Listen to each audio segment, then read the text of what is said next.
Okay, so I think we're live. It is it's 127. Actually, it just changed to 128, so we'll call it 128.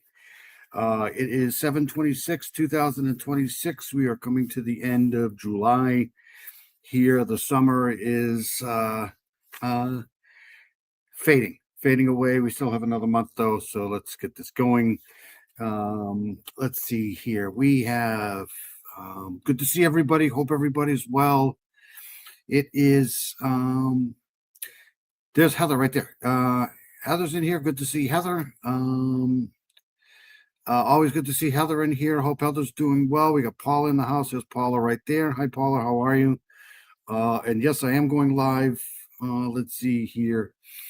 We got Lita Joe's in here. Carol's in here. Good to see Carol. Always good to see Carol in here. Um, let's see here. We're going to be going over the cases of the week, true crime cases of the week. There's a lot going on this week. I just finished up doing a live with my son for the, not a live, we did a recording, sorry. But we did the 2026 NFL picks for the year. It turned into be basically a talking show, but we did end up coming up with the Super Bowl picks for 2026. Neither one of us are very optimistic about the season, so it's not really but we do the picks every year, so we just decided to do that tonight. I'll be uploading that probably in the morning as a recording over there on Danger Dave Sports. But let's let me go over the true crime cases of the week. We got a couple missing person cases of the week this week here. And let's see here. Some of the cold cases this week. There's a case down in Arlington, Texas that got solved this week. Well, not solved, but just heading in the right direction. So let me play my intro. Hopefully I don't have to reboot the computer tonight, but if I do, I will be doing that. I will be back over there soon, Dave. Okay, thank you, Paula. It's the summertime, so people are probably sleeping, doing other things. It is almost borderline warm enough out to do the live, but not quite. So I'm inside tonight. All right, so let me play my intro, and I'll be right back. I hope everybody's doing well. Let's see here. All right, so I'll be right back, and we'll get going. It's like I said, it's good to see everybody. Hope everybody's well. I'll be right back.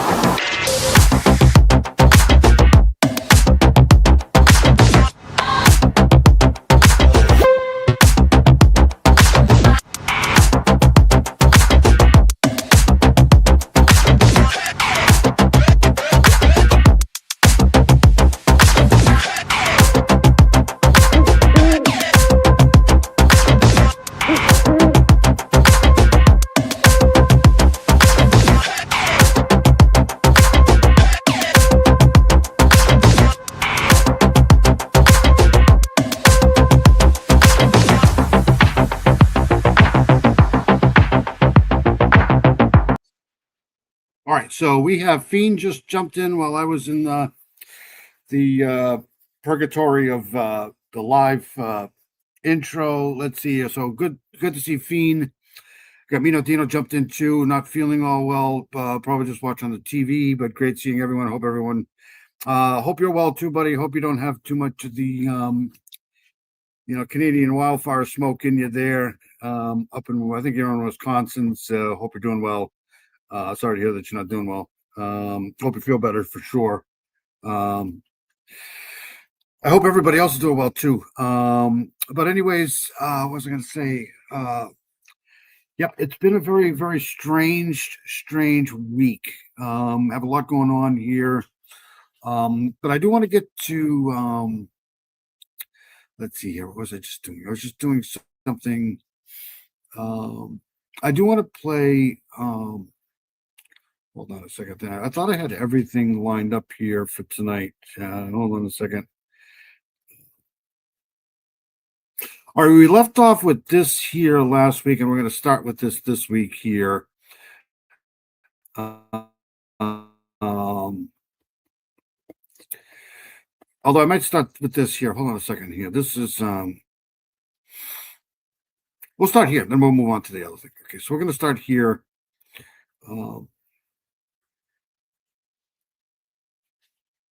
right, so we left off last week's live with the whole. Actually, let me hide my face here, and we're going to get into this here. We left off with the Pamela Smart thing, but she did have her. She was back in court. Those of you who don't know the case, Pamela Smart's accused of,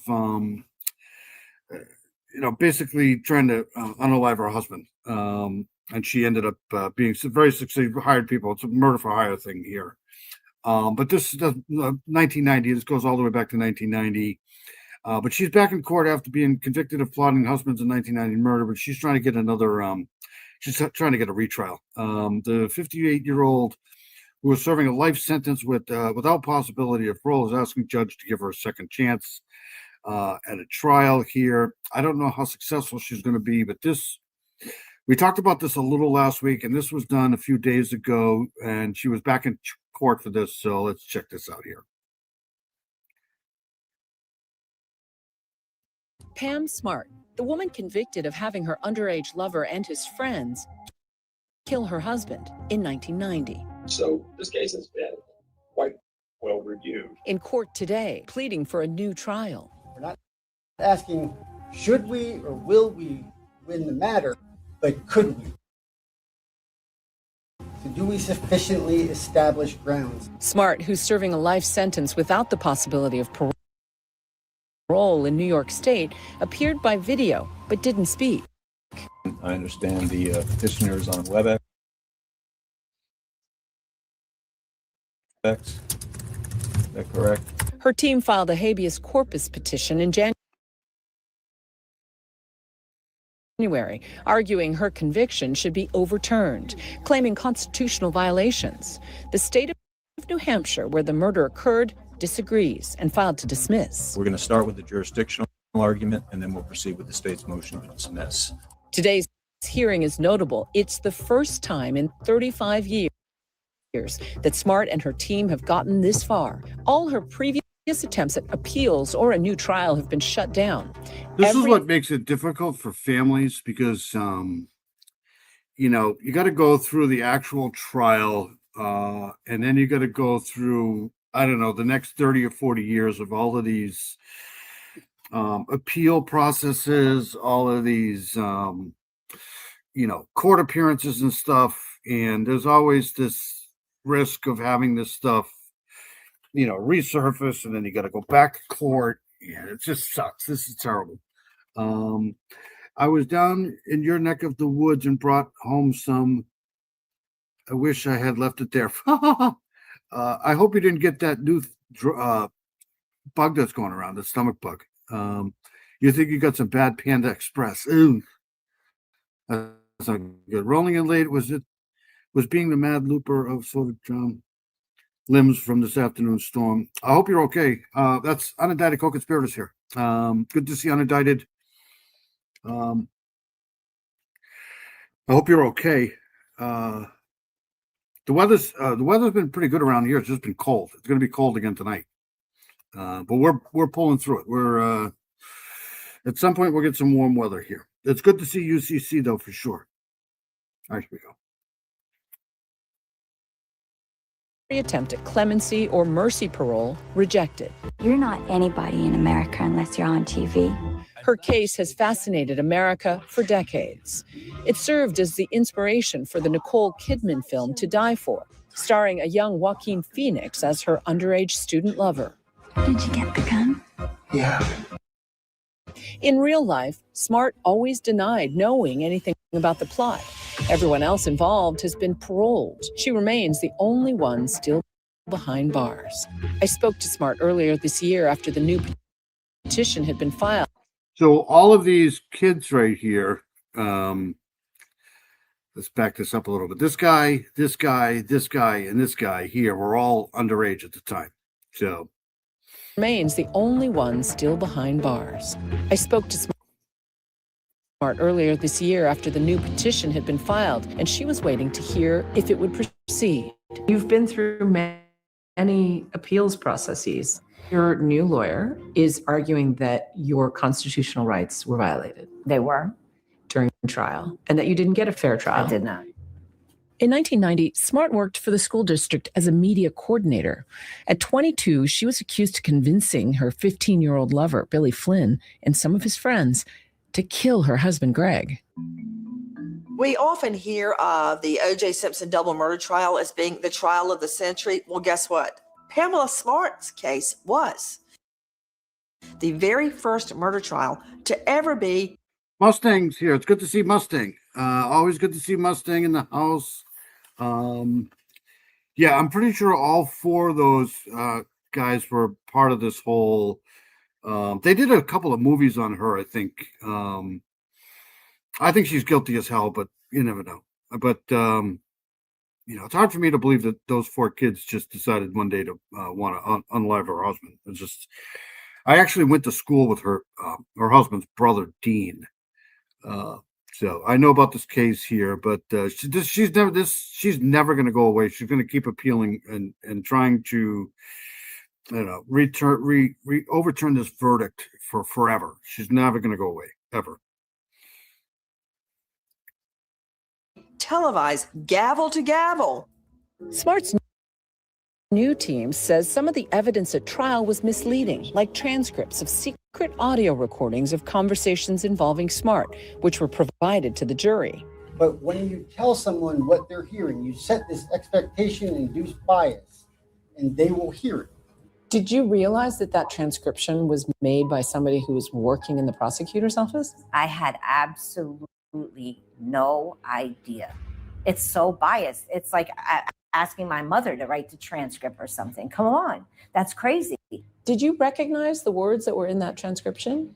Well, some of them, yes. But I said to my lawyer, like, there's big pieces missing out of this. There's things I remember saying that are not here at all. The way it comes out on paper, it doesn't account for any overlapping voices. And so I did from the very beginning say, hey, there's something wrong with these. These are not accurate. Do you? Well, Cindy Lean's in here. Good to see Cindy. Like I said, it's always good to see Cindy in here. It's always good to see Heather. I hope Heather's doing well. I'm not convinced either way. Haven't really been following this case that much.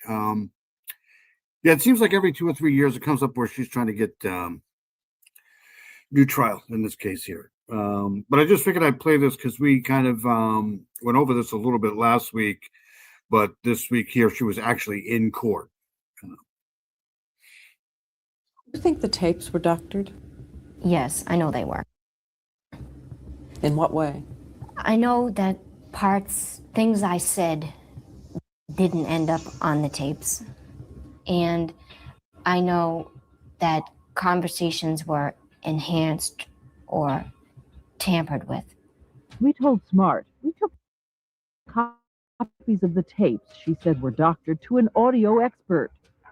He told us there were irregularities, but they could be from bad equipment. No sign of deliberate doctoring or erasures. And this was the key piece of evidence against you. Huge. It was, and according to my own jury, it was the piece that made them. We got Nicole is in here. Nicole just jumped in here. We got Gretchen's in here. Where's Gretchen? There's Nicole right there. And we got Gretchen up in here somewhere. Good to see Gretchen. Always good to see Nicole. Feel free if you have your GoFundMe account, if that's still up, to throw it in the chat to Gretchen. It's always good to see you. Hope you're well. Yes, Mustang is amazing.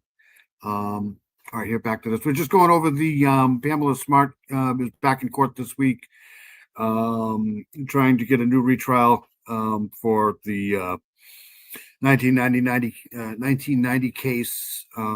Like I said, we went over this last week a little bit, but this week she was actually back in court. I don't think she's ever going to get another retrial, but we'll see. I mean, if Adam Montgomery can get another trial, anybody can. So here we go. them convict me.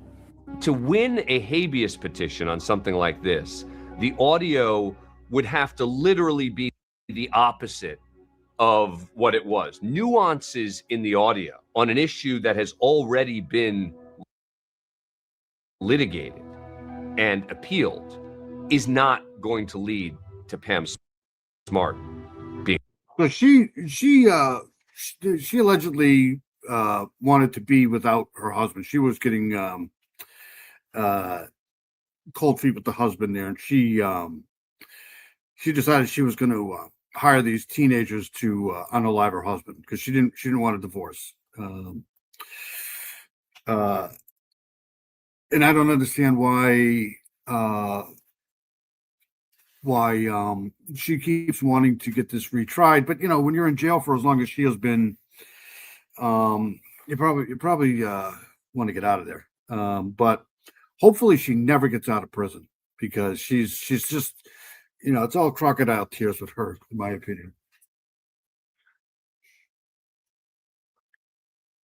Being set free. Our position is there are no facts supporting the claims made by petitioner. Habeas corpus is okay. So here is Gretchen's GoFundMe account here. If you can help her out, that's fine. If you can't, that's fine too. She is a groomer and manipulating guilty psycho. Exactly. I always like to try to help people out in need. I hope Gretchen's doing well. I hope everything's going good with the house. That's a terrible position to be in. We've been through that before. You just don't know whether you're coming or going. There's nothing like your home. There will never, ever be able to replace your house. Especially if you've been in a place for a long period of time. It's just nothing will ever be the same. But hopefully things will get back to as normal as possible for you.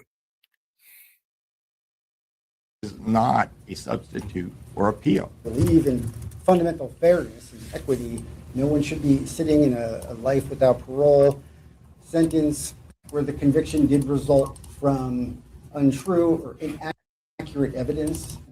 So this is a motion. The judge won't decide if there's a retrial, at least not yet. First, he will decide whether Smart's team even deserves a hearing to present their evidence. He's expected to rule in the next 30 to 60 days.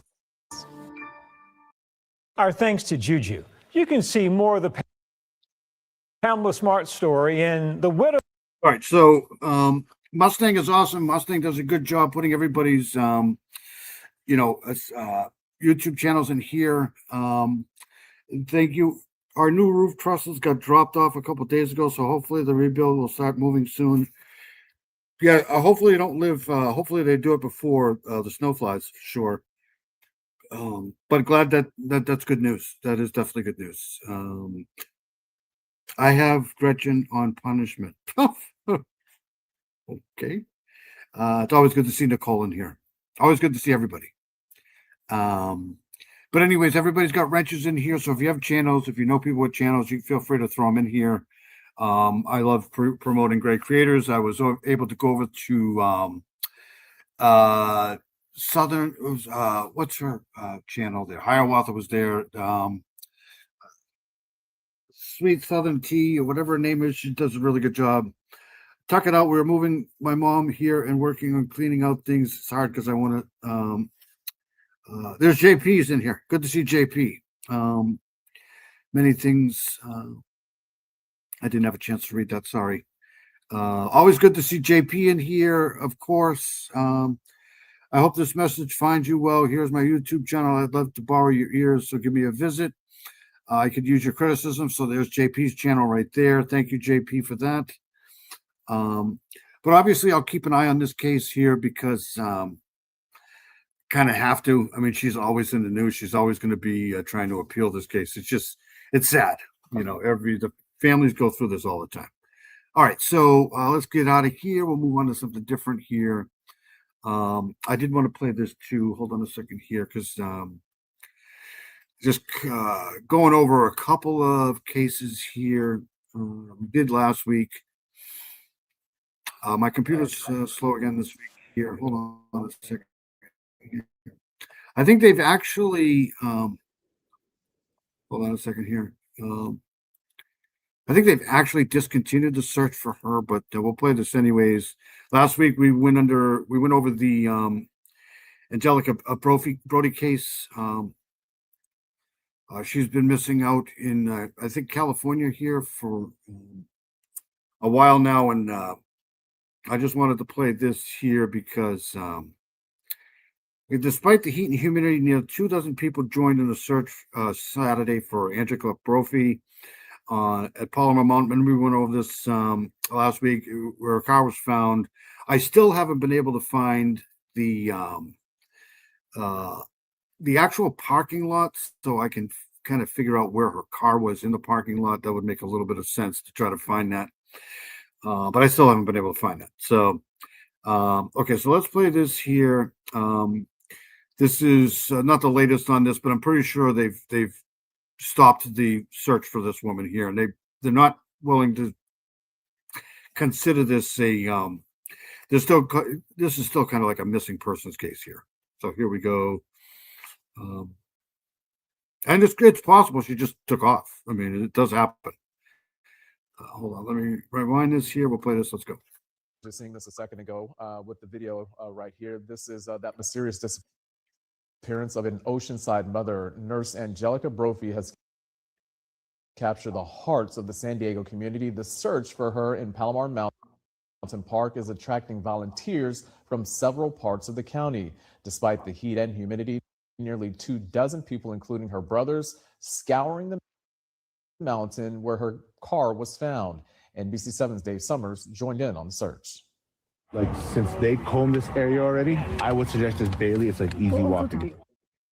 Leading the ground assault is Ramon Fabregas. Ramon says he and his sister are very close. We all carry the burden. I'm just the one going. Since Monday, family members and supporters have been taking sections of Palomar Mountain Park to search. Ramon says Angelica's husband, Brent, has been mapping the wilderness area so nothing is overlooked. The 85-degree temperature and high humidity did not discourage volunteers. I just wanted to help because it's out there. Emmy Cornell is a nurse and hiker, but does not know Brophy. Still, she is compelled to be here. Looking at them and seeing them, I see the anguish in their faces. So yeah, it feels personal. The day Angelica went missing is a bit of a mystery. A coworker tells NBC7 that she had another parent pick up her daughter at camp. She was spotted at Harrah's Casino, some 35 minutes from here. Investigators say an hour later, she showed up here at Palomar Mountain Park alone. The Silvercrest parking lot is where her car was found 3 days after Brophy went missing. Fabregas says there are no security cameras here or throughout the park. Ramon believes she is still here. We're trying to cover ground, so the more ground we cover, the better it feels. Alex is a security guard at Kaiser Permanente, where Angelica works. He joined the search Saturday out of compassion for her family. Everyone's obviously worried about her. We have signs all over the hospital. I just feel like it's the right thing to do. Searchers go about their duties looking for anything that seems out of place. Footprints, a piece of clothing, any clue that might lead them to the next until Angelica is found. If I was going missing, I think she'd be spearheading. She'd be in my shoes right now, and she'd be doing the same thing. And that's what keeps me going. Dave Summers, NBC7. Okay. Sheriff's deputies were also involved in that park search. Several dogs, along with their handlers, were also helping cover as much ground as they could. Okay, so I'm going to keep, obviously, play Charlie Brown here. Hold on a second. I'm going to keep following that. I'm trying to find the latest, though, on Brian's here. It's good to see Brian in the chat. Brian's right there. I hope Brian's doing well. Always good to see Brian. I don't think she's with us anymore. I don't either. Has anybody heard anything on Jenny? I have not. Walking the mountains is better to go together with a friend. They can be dangerous places to walk. I agree. I'm trying to find the latest on her. Hold on a second. Let me. I think they've. Brophy. There's Angelica Brophy. I think they've canceled the search. Not sure. 2 days ago.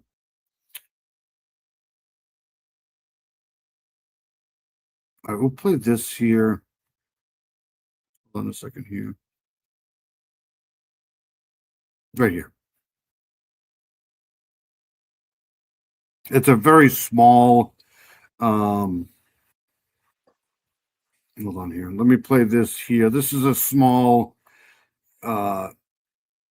story on her, but this is the one that's telling me that they've stopped it or they suspended the search here. This was done a couple days ago. Search suspended for missing Oceanside woman Angelica Brophy. This was 2 days ago. Brophy has been missing since July 6th, so about 3 weeks. With the last known location being Harris Resort. We went to the resort in Valley City, remember Valley Center? But again, I haven't been able to find the actual parking lot where her car was found 3 days later. But anyways, here's this. Have suspended the ground search for missing mother Angelica Brophy. They're now focused on the next phase of the investigation. The decision comes as the search enters its third week and after crews exhausted available search and rescue resources on Palomar Mountain. More than 50 people combed the area last week. Dive teams, search dogs, drone operators, and volunteers all focused on the stretch of the mountain where Brophy's car was found. At this hour, there's still no trace of the 44-year-old. I wonder if it's possible that she was, picked up there by somebody. Like she was supposed to meet somebody or she was going to meet somebody there. I just find it very interesting that she decided to not pick up her daughter and then go there. I wonder if they have any kind of communications between, her, Angelica, and the daughter that was at the day camp. Because I think that would hold a lot of clues in this. Why did she go to the casino? And then why did she go apparently park her car there? Because we have reports that the attendant said he saw her. He's picky about how I visit. All right, so obviously they're not going to hold on a second. Investigators plan to meet with partner agencies this week to map out what comes next. For now, they say nothing points to foul play. So they're not saying that this is a foul play, and it's been a while. It's been January 6th. What's today? Today's the 26th. Yeah, so 20 days. So you would think that they would have, if there was foul play, you would have thought that they would have found something by now. But they're not. They're not calling it foul play yet. So I don't know what to tell you. I'll keep following it though. It's very strange. All right. So what were we going to do next? We were going to do, hold on a second here. I wanted to do, I know that Grizzly has been all over this case here. I was going to do another one here on this. Well, let's play this here first. This is coming right out of Boston here. There's been a lot of water rescues here in New England over the last few weeks. So I want to play this here first, and then it's me, yeah. All right, so here goes this here. This is this was done 7 hours ago. Crews are searching a Milford quarry after a report of a missing swimmer on Saturday. So this has been going on a lot here in New England lately. You okay, Steve?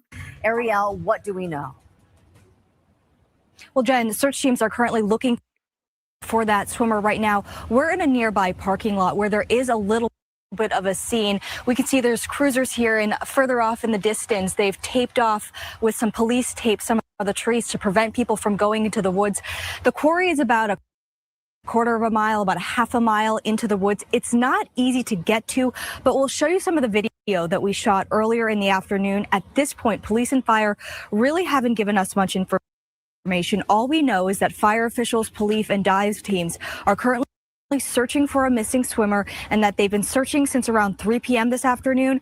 An officer on scene told us that teens come here all the time to swim and jump off the rocks. It is trespassing, though, to go to this quarry. Officers told us that there's an initial ledge in the water that's about 30 feet deep, but then it drops off to around 80 feet, and it can be incredibly dangerous. Right now, we're near Shadowbrook Lane. There's an apartment complex here, and neighbors say they see groups of teenagers here all the time, but it just is not safe. They think it's fun back there. It's really not. It's not a fun place to be. It's a very sad situation to see this. It really is. As a mom, too, it's really sad. Now, police say this isn't the first time tragedy has happened here. If we look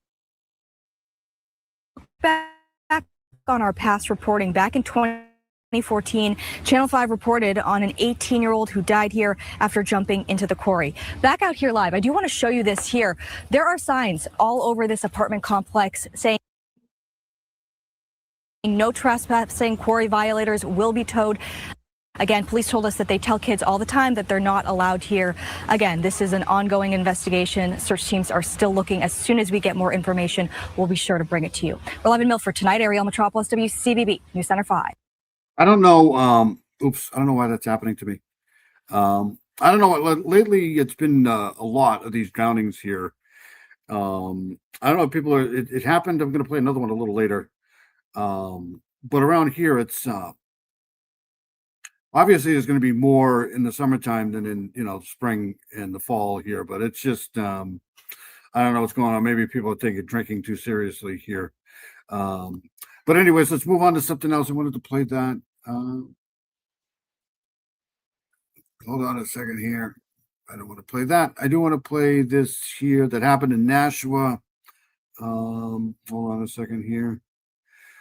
Because this is kind of suspicious here. I heard this on my scanner the other day. I don't want to play this. All right, so this happened in Nashua. This has been all over the news up here too.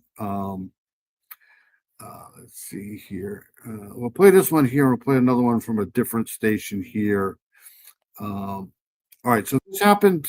Well, this one, anyways, is a few days ago. Man believed to have started a fatal Nashua fire, accused of arson in 2019. So, the Attorney General's office said Scott Thomas, 66, and Gerald Gudikanst, I don't know how to say that, 80, both died of smoke inhalation.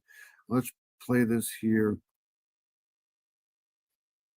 Here we go.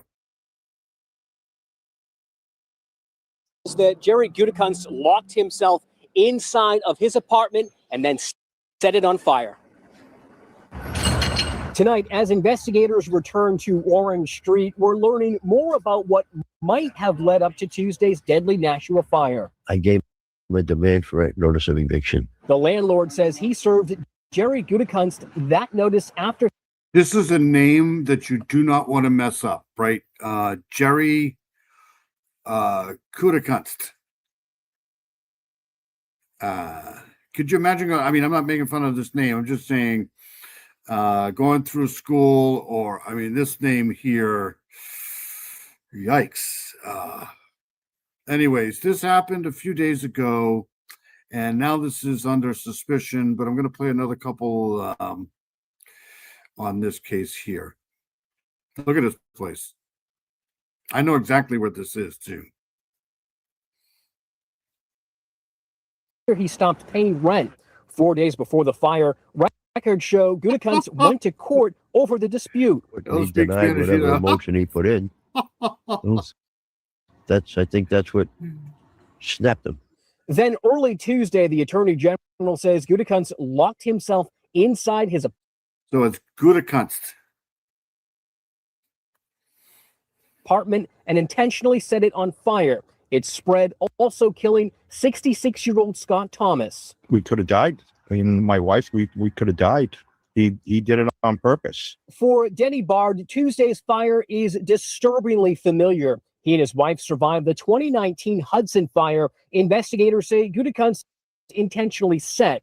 He was charged, but it never went to trial, and he was released to the Bureau of Elder and Adult Services. It was a pretty traumatic experience. Josh Gorvet's family owned the Hudson building. He says they were under the impression Gutekunst would be going to some kind of supervised facility. How was he deemed to be incompetent and then somehow released? That seems like a big question. Questions News 9 posed to the Department of Health and Human Services, which oversees the Bureau of Elder and Adult Services. They declined to comment. It seems pretty inconceivable to me that we have a system where that guy could just end up back out in the street. And Back Out Live crews just finished boarding up this building, and that landlord tells us throughout the day he's been working to try to help some of those displaced residents find new places to live. Reporting live in Nashua, Mike Moses, WMUR News 9. All right, let's see here. I did want to play one more here. Oops, hold on a second here. We're going to play this one here, because this was, let's play this one here.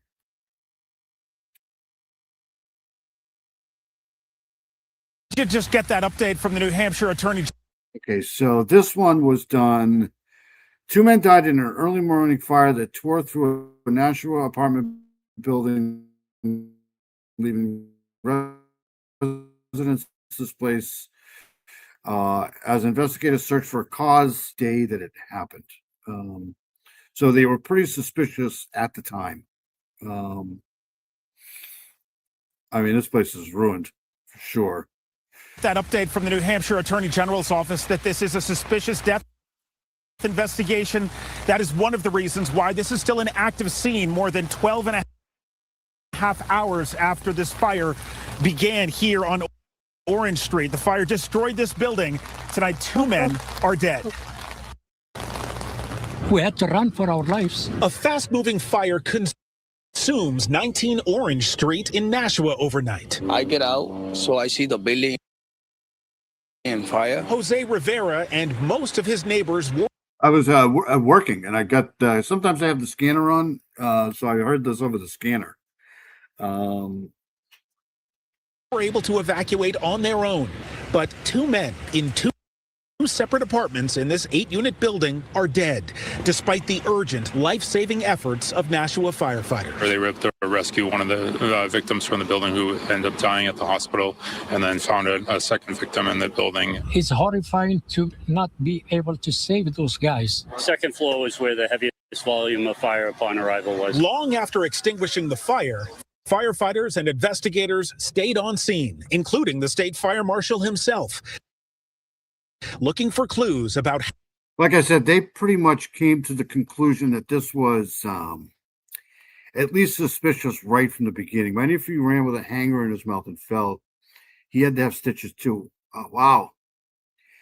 Why would you do that? That's gotta hurt. I mean, I've done a lot of strange things, but running with a hanger in my mouth is not one of them. But I hope he's all right. I don't know how much it makes bad sense. I make a bad host in live chat. No, you're not. You're good. Shibby is awesome. Shibby's doing a great job. Just, we're like little fish to him now. Running hazardous to ourselves. We did really dumb things. I did anyways. I think it was 2 or 3. So yeah, that'll. Oof. All right. So what am I doing? This here.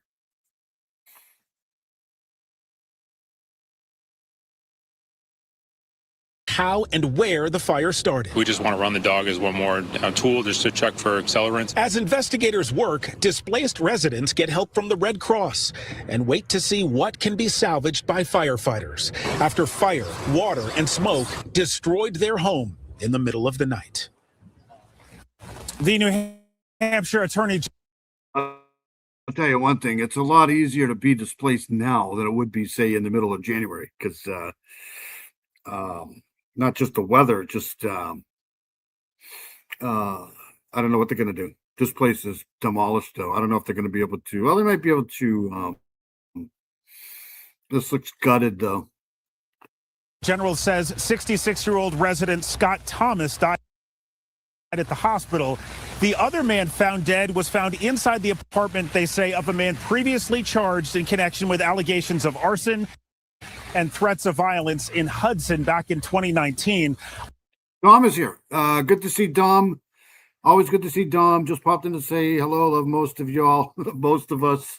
We love you too, buddy. We love most of you too. But it's good to see Dom for sure.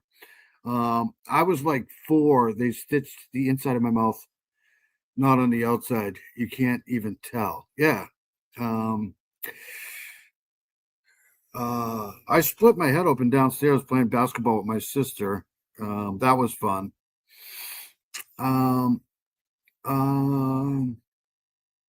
Yes, Shibby is awesome. Shibby does great work.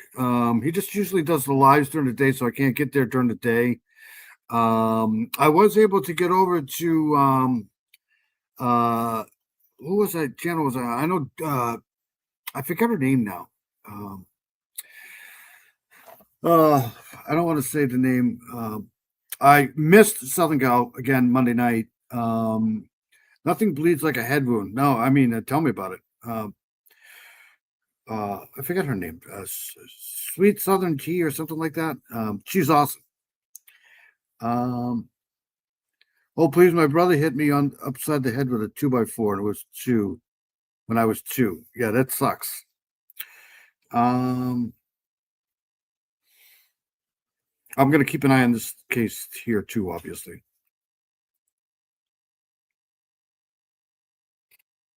Autopsies are underway. Reporting live in Nashville, Todd Kiskevich, WCVB. Okay, so that was done. That was done at the time. So that was 4 days ago. We played that one, I think. All right, so I'll keep an eye on this. I do want to get to this here because this is continuing on this. Hold on a second here. Let me see. I'll shut off the chat here. And I want to play this here. All right. All right. So, like I said, I'll keep an eye on that. You gotta live 2 blocks from a hospital and I had to get stitches too. My brother tried to drown me at a public pool. That's not good. Oh, that's Silky Southern Tea. That's her. Yes, thank you. Sorry. You poor thing, Heather. I live 2 blocks from them. I had to get stitches. I've read that one heavy. I think I'm blocked too. To who? All right, so we're going to get back into this here. This is going to be a little lengthy, but this is important. Well, no, they're all important, but this is continuing in this Mickey Stein's case here. This is coming from East Idaho News. Killed at the courthouse. What we know about the sheriff accused of shooting the judge. And he just wrapped this up a few hours ago. So we'll play some of this here. This is pretty long. This is 45 minutes. So we'll play some of this. The sheriff who shot the judge. It's a story that has made headlines for almost 2 years now, and many of you have reached out to us asking if we will please do something on this case, and that's exactly what we're going to do tonight. This story is a little hard to believe. Imagine a sheriff whose job it is to protect the courthouse, protect the judges, protect the attorneys and defendants and prosecutors and anyone that comes in and out of the courthouse, whose job is to hire the bailiffs and the deputies who work at the courthouse, going in and open firing on a sitting judge in his chambers. All right, Don, we'll see you later. I hope you're doing well. Let's see. I want to go back to this Heather's talking about here. I just put this guy's link in here in the chat, East Idaho News. Why would somebody visit me that's got me blocked? Exactly. Yes, take good care. I hope you're doing okay, Dom. Always good to see you here for sure. I fell down the stairs once trying to get out of school as a kid. It didn't work out. No. That's terrible. I know back in the day the stairs were really dangerous. I remember once when I went to look for a daycare for my son, Stephen, with my ex-wife there. Wow. Yeah, it was terrible. They wanted so much money for some of these daycares. I was like, no way. I could just see him flying down those stairs, right? Like, yeah. Good night, Dom. Always good to see Nicole in here too. There's Nicole right there. All right, let's go with this here. So for those who don't know about this case, this is the case about Mickey Steins and the judge basically unalived in his own judge's chambers. But now this case should be starting fairly soon, don't you think? I would think, when is this case going to start?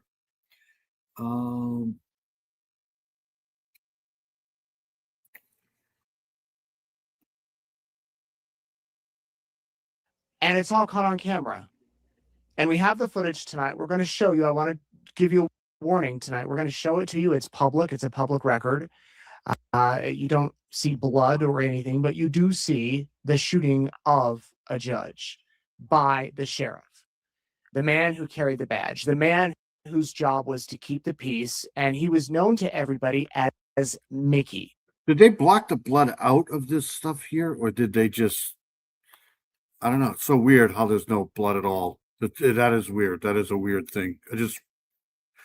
He just reminded me of that.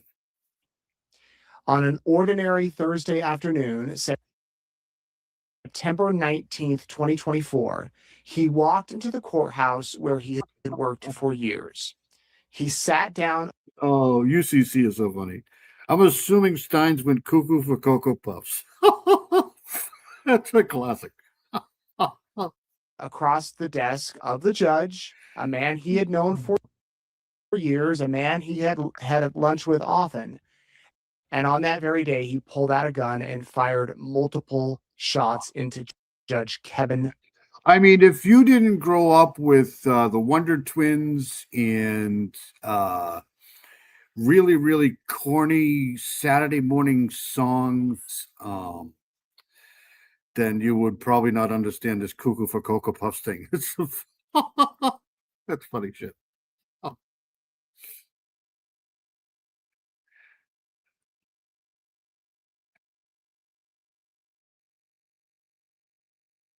Mullins. It was all captured on security cameras, as I mentioned. What we don't know is the why. Now, there are a lot of rumors out there, a lot of rumors. We're not going to report the rumors tonight. We're going to report the facts as we know them. And I ask, if you are familiar with this story, if you have personal connections or know the people involved, feel free to reach out to me because we'd love to continue to report it further. But for tonight, I want to set the baseline. If you've never heard of it. Okay. Give me Tricks Are for Kids. Yeah, the Wonder Twins, super friends of my fave. I'm Just a Bill. Remember the songs. So for all of you in the chat that want me to fix this video, let me know. Because I'd have to log out, log back in again. But if you want to see the video better, let me know. Schoolhouse Rock sing that preamble to the Constitution. That's great. That's what people don't understand these days. We had one TV in the house. We had the TV in the living room that was basically everybody's TV except for after like 6 or 7 o'clock. Then it was my father's TV. Then we had that piece of shit TV downstairs that was all black and white. That was it. Heather, I still eat Cookie Crisp cereal. Yeah, I can't eat that stuff anymore. I wish I could. Sugar Pops was the best. That's my opinion. Sugar Pops and sometimes honeycomb. The story, we're going to walk you through it. If you've heard of it, maybe this will be some good refresher material, and you can you can have this kind of his background, especially as we await a trial. There's no trial date set as of now. I'm going to turn down my mic so that I'm not boosting you out. There's no trial date yet for this. That's weird. That is very strange. But that could be what happened. So Sean Mickey Steins, this is him, has pleaded not guilty to murdering Judge Kevin Mullins. His lawyers don't deny that he fired the shots, but they say he didn't have the mind to mean it. Almost 2 years later, still no trial date, just an open fight over one question that decides everything. What was going on inside? Okay, thank you, Heather. I love cereal too, but I hate shopping for it. Too many. I agree with you 100%. We probably have in the cabinet right now, probably about 10 boxes of cereal. I don't eat cereal anymore. And if I did eat cereal, it'd probably be Raisin Bran or something like that. Occasionally I'll take, like, if you can get like corn checks or something like that in a box, and then you get you make kind of like a bowl of different types of cereals. That's pretty good too if you're looking for a snack. Other than that, I think they still do have grape nuts. I know that Raisin Bran, like, I sometimes make my own Raisin Bran. I'll buy raisins and just buy regular brand stuff, and then but I don't eat cereal at all. So if it's not when I was a kid, though, geez, it was terrible.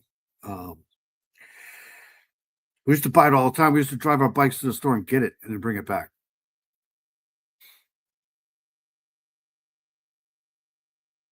At this man's head, screen right. That's Mickey, the sheriff. Screen left, obviously, is the judge, Kevin Mullins. The mental evaluations are still being done. The motions are still being filed. The venue is. What was that commercial? That wasn't that Mikey likes it. We'll give it to Mikey. He'll eat anything. He likes it. Even Mikey likes it. Yeah, remember that? Peanut butter Captain Crunch. Yeah, that was good. Captain Crunch was good. Fruit Loops. That's a good one too. Fruit Loops good.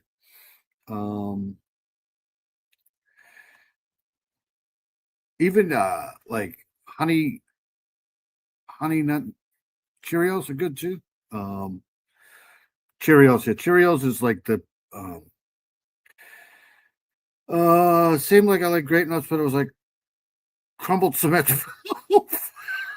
Yeah, no kidding. There was some cereals that I wouldn't touch whatsoever, though. Just regular brand checks or something like that. Screw that. Honey Nut Cheerios is awesome. Yeah, I love Honey Nut Cheerios. Don't know of any cereal I dislike. Junior Johnson's here. It's Junior Johnson right there. Hey, Junior, good to see you. We're talking about cereals now. Corn Pops, Kicks lately. Yep. No, I was definitely honeycomb or remember Fruity Pebbles? Anything with lots of sugar when I was a kid. It's good to see Junior Johnson in here. There was a race car driver named Junior Johnson. Chex Mix is always good. Yes, that's like if you don't have a snack and you're looking for something and you can combine a whole bunch of cereals together with maybe some raisins, that works good too. Honeycomb's my favorite. Honeycomb and sugar pops or sugar. They used to call it something different. But Cocoa Puffs were good too. Cocoa Puffs and anything that wasn't good for you, we liked. Isn't even settled. We'll get to that in a moment. The case is kind of frozen between a video that shows everything and a defense that says that there's a whole lot more to the story. As I mentioned, we're going to have the body camera. Tricks are for kids. Captain Crunch was good. Cocoa Pebbles was good. Alpha Bits was good too. Good to see you, buddy. Usually in bed. Good to see you. Yep. Usually I put people to sleep in here. Count Chocula. Remember Count Chocula? Tostitos. There's one I'm forgetting. Crunch Berries. That's the one. Captain Crunch and Berries. Yeah, absolutely. Mustang, we are cereal sisters. Yep, absolutely. Sugar Smacks was good too.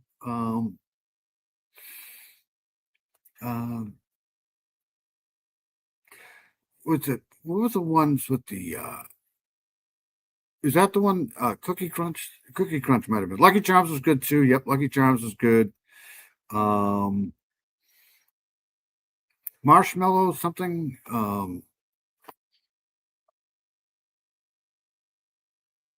Camera footage when Sheriff Mickey Steins walked in, and the words that shook everyone around him, along with video of him speaking to his colleagues. Imagine having to arrest your boss for allegedly shooting a sheriff. His colleagues and friends that he's known for decades can be seen and heard on camera trying to grasp and understand what's just happened in this courthouse as he's being cuffed and charged with murder. Before we get to that, though, I would like to thank you, first of all, for being. I still believe though that this guy here, Frosted Mini Wheats was Frankenberries. That's the one I'm thinking about. Frankenberries was good too.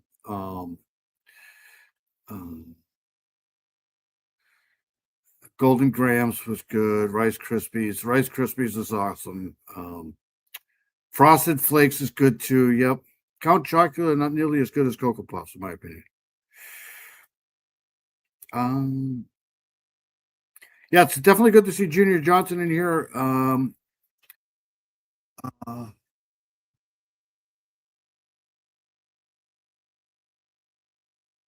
was I saying? I have a funny feeling that this guy's going to get maybe a manslaughter case. But it's possible they may throw the book at him too. I don't know. I doubt it.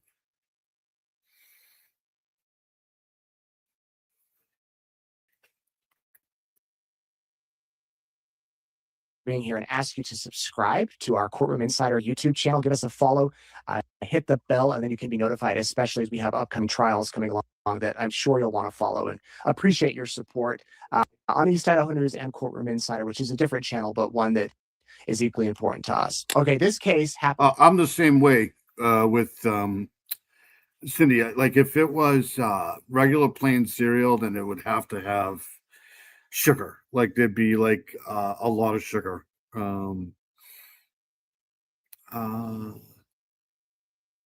There's one I'm forgetting that was really good. Tony the Tiger. Which one? That was Frosted Flakes, I think.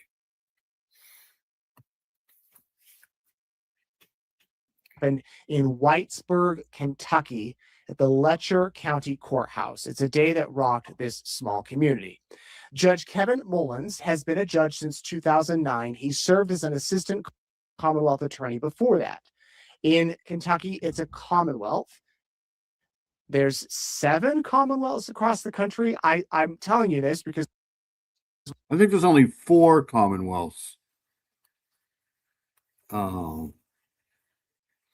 Massachusetts, Kentucky, Pennsylvania, and is it Virginia? I know there's 4. I mean, I know there's 4 Commonwealths. I don't know what the 7th is he's talking about.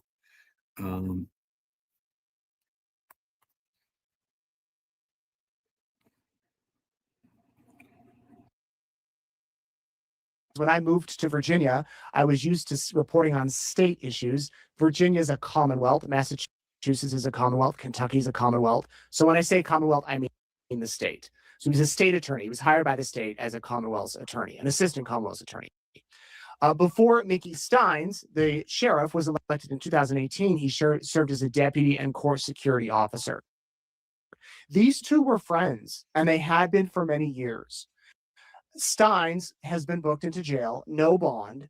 At the most recent hearing, which was June 5th, so a little over a month ago, the judge strongly signaled, not this judge who sadly died, but the judge presiding over the case, that the case will likely be moved out of Letcher County, but as of now, he has not made a ruling on it. So on September 19th, 2024, Steins and Mullins had lunch with a group of courthouse colleagues at Street Side Grill and Bar, which is near the courthouse. There's the mugshot for Steins. It's strange how he looks a little bit taller than 6 feet. I mean, when you see him, that's the thing about being on film or video, like you always seem probably a little big. He looks a little taller than 6 feet, but I guess not.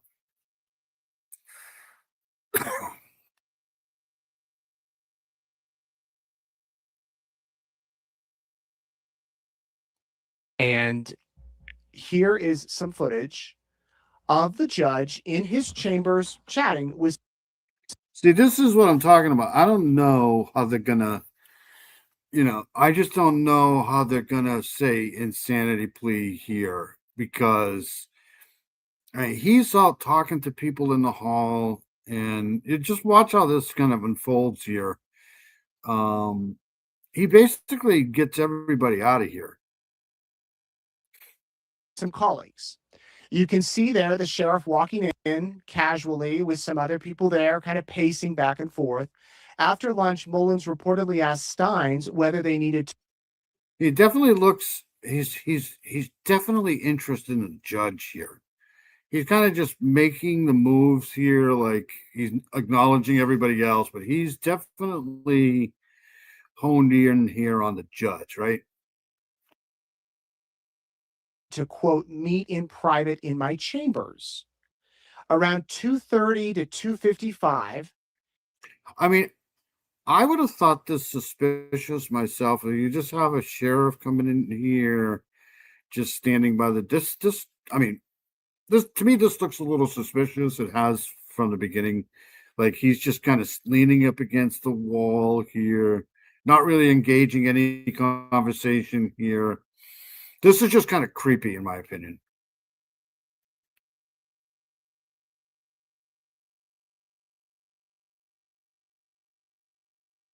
Steins entered the judge's chambers, asked everyone else to leave, and then closed the door. Now, this looks like a very casual conversation. The judge is smoking a cigarette.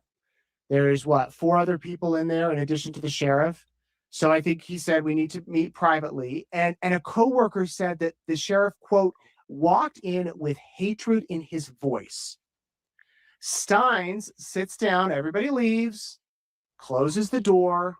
Steins sits there and pulls out his cell phone, reportedly trying to call his daughter.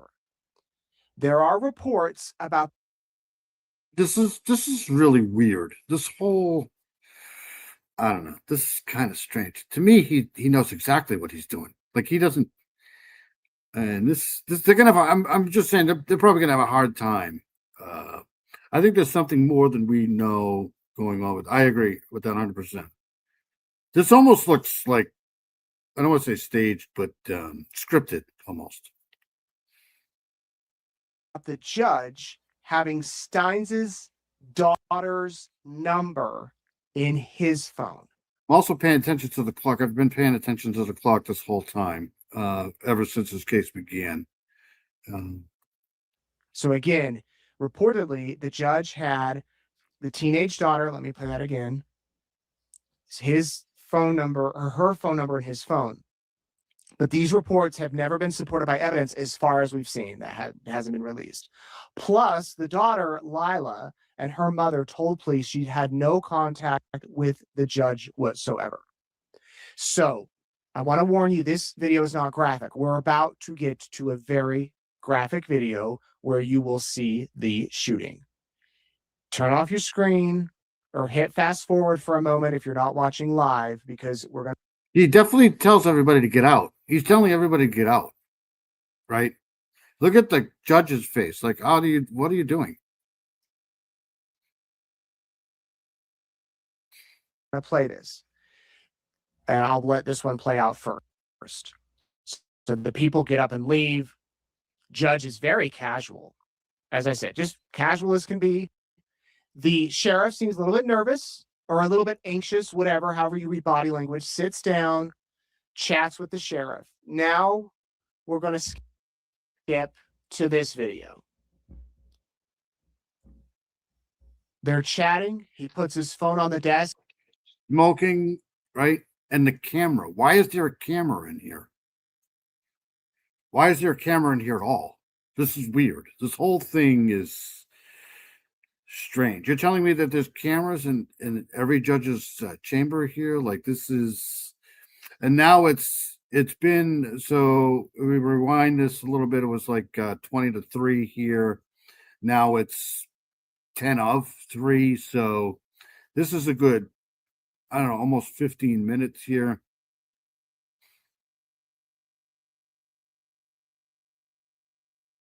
All of a sudden pulls out. The sheriff puts his hands up, or the judge puts his hands up. Steins pulls out a gun and tells the judge, sits down. He locks the door, it appears. See that there, the lock of the door, right? The sheriff puts his hands up, or the judge puts his hands up. Steins pulls out a gun and tells the judge, sits down.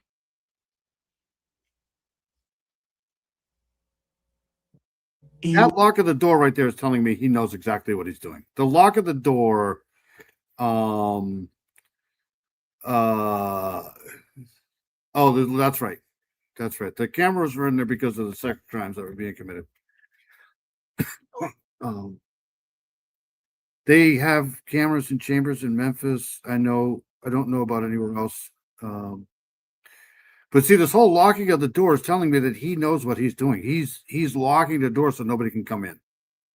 And that's telling me that he's in his right mind here. He's locking the door. He wants to shoot this guy. This is pre-planned here to me. This is something that he was coming in here to do regardless. Locks the door, it appears, or puts something on the handle. I think he locked the door because he reached over and toward the handle. They have words. There's no audio on this video. There's no audio. I wish we could hear what they're saying. The judge, there's having some sort of conversation. Judge seems to be trying to de-escalate it. Sheriff walks back, pulls out the gun, does not fire at that point, but fires now. Judge is on the floor, moving. Steins leans over, walks around the desk, fires more shots. Runs out, fires again, runs out, turns back, you'll see in a moment, comes back in to see where the judge is.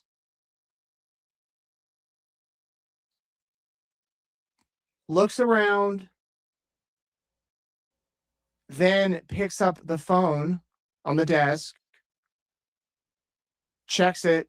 I think that was what I don't understand is why there isn't a lot of people coming here. Like, you would think that you would hear this the door's open now. You would think that they would hear this stuff. Somebody would have heard the stuff in Cam. I mean, he just walks out of here. So weird. The judge's phone and throws it back on the desk. Mullins was pronounced dead at the scene. Now, we normally don't show stuff like that here on Courtroom Insider. I debated even showing it. It is an important part of the evidence, though. I mean, it is a crime, alleged crime, because he hasn't been convicted, caught on camera. How many times do we hear criminals don't kill people on camera? Criminals don't commit their lunch break at 3:00. Or maybe a break. Maybe, I don't know. All I know is if it was me, if I went in there and did this, there'd be a swarm of cops around me in seconds. This is a courthouse. Normally, the only people that can have guns in a courthouse are police.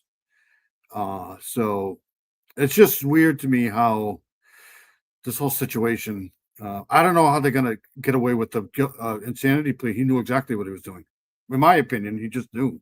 Now, maybe he was insane at the time. I don't know. But to me, this looks like this guy came into this courtroom. in the court, not the courtroom, but the courthouse, to the judge chambers to do exactly what he did. That was unalive. Their crimes on camera. And yet we have video of a sheriff shooting a judge. I know many of you are saying, well, why is it allegedly? It shows it. You say allegedly because he hasn't been convicted. If he's found not guilty, you could say, yes, he shot the judge, but he was not guilty of the crime. He did it, but he wasn't convicted of the crime. So that's what happened there in those moments. Now, I want to cut to the next video. This one has sound. And this is when officers responded to come in and clear the scene. I'm going to let it play out. I'm not going to talk over it. I might cut in for a moment if there's something that I see that's interesting, but I just want you to see, imagine the commotion of this day where you're in a small town, you get word that the sheriffs shot the judge at the courthouse. I'm sure it spread like that in a matter of seconds. Here's how one of the officers responded to the scene, how it played out with his body camera footage.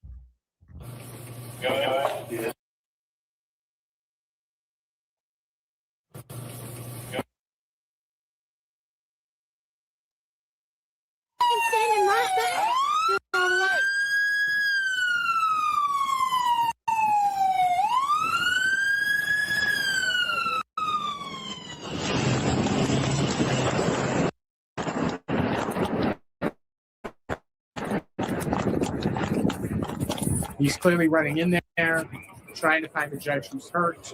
And in a moment, you'll see them attempt CPR. Do we have one? I don't know. First door on your left when you get in there. Everything's clear. He's down by. It's clear. Just come on, Bird. He's fine. I got your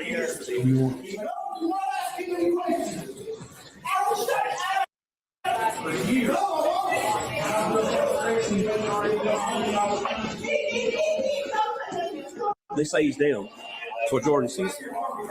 Then the floor.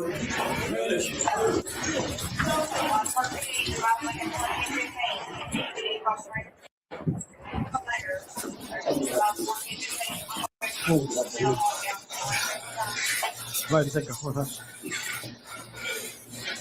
Go. I got it. Go ahead and do whatever. One pillow time. Then hold your out. Oh, CPR. You're gonna need Jason, we can do Buzz.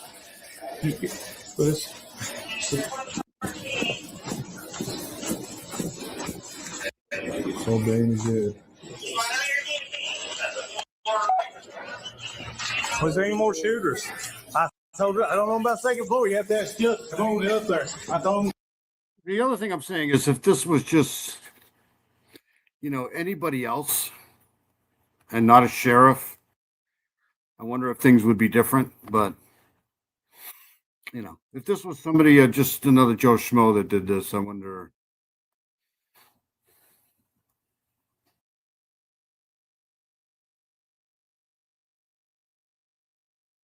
Clear it all the way. We got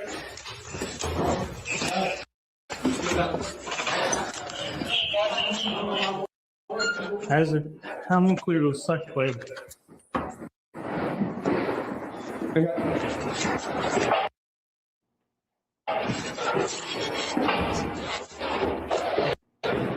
I'm losing it's like Mickey shot him.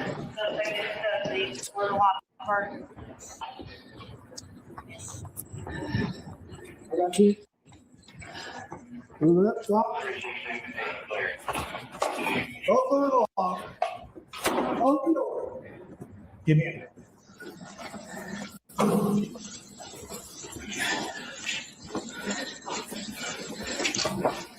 Shut the door, Mark. Look around. I got you. Unlock the door.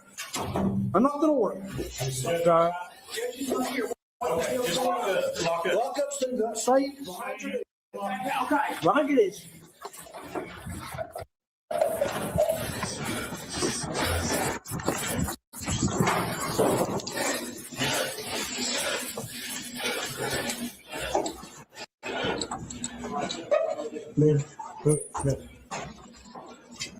This is crazy. Isn't this just like absolutely insane crazy? How is it? So what is it now? Think we're gonna stay all the way? Coming back this way. Come back this way. I didn't know if anybody's laid up here. Mimi left it over, so I know Shelly was in there, but that it. And I knew those doors was locked. I locked those before I left. Okay, so the franticness, they're looking for the shooter, the sheriff, the judge, as they attempted to give CPR, and they didn't. Now, they find the judge, they put handcuffs on him. They find the sheriff, Sheriff Steins, and the officer, they're friends, and he's alarmed by what the sheriff is saying. It's an absolutely chaotic scene, and that's why I'm saying it took him a long. Like that's probably not going to happen in real life. I'm just saying that's weird how he was able to, do what he did and not just be immediately arrested. It took almost forever.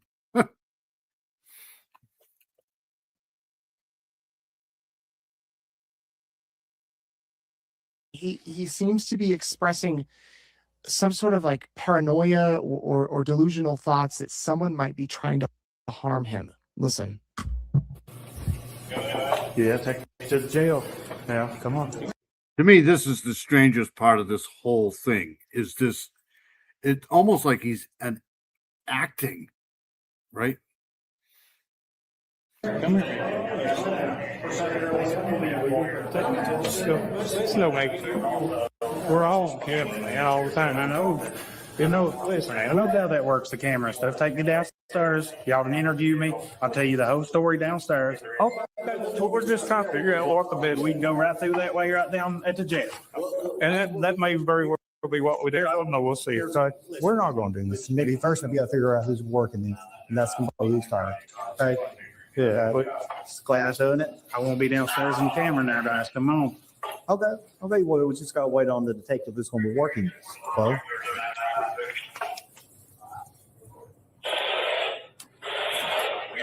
who's going to be this? Yeah, that's what this is for. From there, the officer, the deputy who has the camera, goes to the courthouse to continue clearing the scene. And then he returns back to Steins, who's being questioned by two other investigators. Again, these guys have known each other for years. Stein continues to repeat fears of words of fear and paranoia of being harmed. And the officers are all alarmed and concerned about why he's. I mean, I'm pretty sure that the adrenaline rush from this in the sheriff right now is at a peak. I mean, I'm not an expert on stuff like that, but I would assume that he's just pretty ramped up. He just shot a judge, and now he's being detained by people that he knows, officers. He's just probably really, at the height of adrenaline.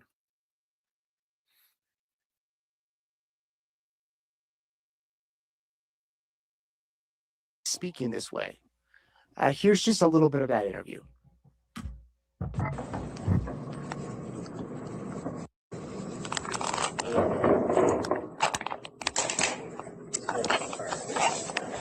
Mickey, you know we're late. You know we're late. I've worked with you for how long now? You know how I work. You know how I've operated. I've always been fair with anybody. They say he's transporting. Yeah. So who's waiting on us at the Leslie County Jail or? No. Yeah, just be fair to him and give me a trial. Give me a trial. Well, you know we're going to be fair to you. You've known us for. Yeah, man. And Bart, just be fair to me though, man. Give me a trial. I tell him I'll ride with him too. Yeah, he can ride with, he can ride with me. If that makes you feel better. I mean, I understand why, everybody come in huffy, but there was several of them.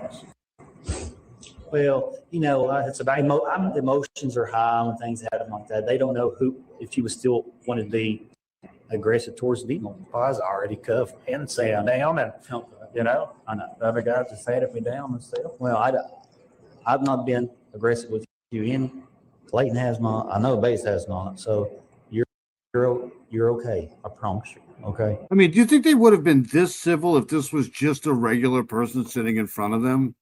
And I know they got to take this a little bit differently because it is a cop, right? But I don't think so. I don't think these people would be this civil with this guy here. You're okay. Mickey, it's our job now to protect you. I mean, you're in our custody. We're gonna do our best to make sure nothing happens to you, and we sure ain't gonna be down to you. Mickey, come on now. You know we will be. You know we will. I got 5 grandkids. I know. Yeah. I know. But you know we will be.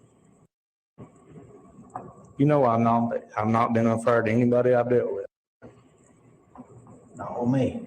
Yeah. And we've been together a long time. Yeah. Yeah. Just, even after I get there and stuff.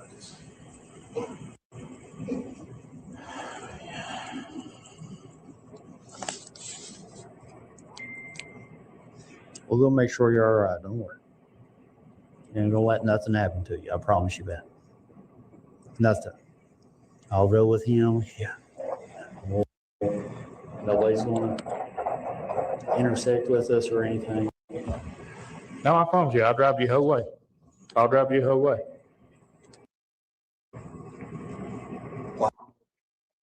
Yeah, they're probably in shock too. I do agree with the de-escalating because, it could have gone a lot worse. But I'm just saying it didn't seem like he was resisting at all. You just think Nicole fell asleep. Yeah, possibly. I'm really good at putting people to sleep. Trust me. It's all I do. Scrabble's fun. Why do you think we would do something to you? Maybe I'm just curious.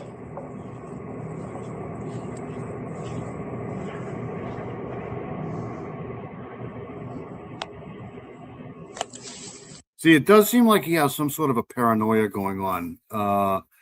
Paranoia with even the cops here. He obviously had a paranoia with the judge. But right now he doesn't trust a lot of people.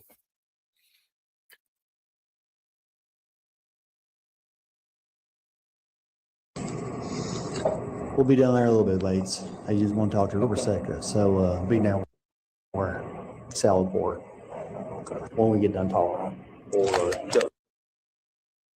So they're talking with their sheriff buddy, friend, boss in some cases. And here's a little bit more of how that played out.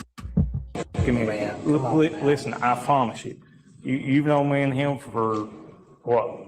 Since we were 14. Okay, fair. Yeah, and the last time we did this, it was mentioned that he was on some sort of a either a sleep aid or something that he was pretty much probably overdosing on. Yeah, it's possible a lot of people involved in this sick stuff they do. Yeah. Sleep deprivation is a huge thing. People will go nuts. People can go nuts with sleep deprivation. It's some people, it's not a laughing matter. And I know that firsthand. So, but he was taking over-the-counter stuff too to try to sleep. So he might have been, it's possible he was going through some sort of a midlife crisis, all kinds of stuff.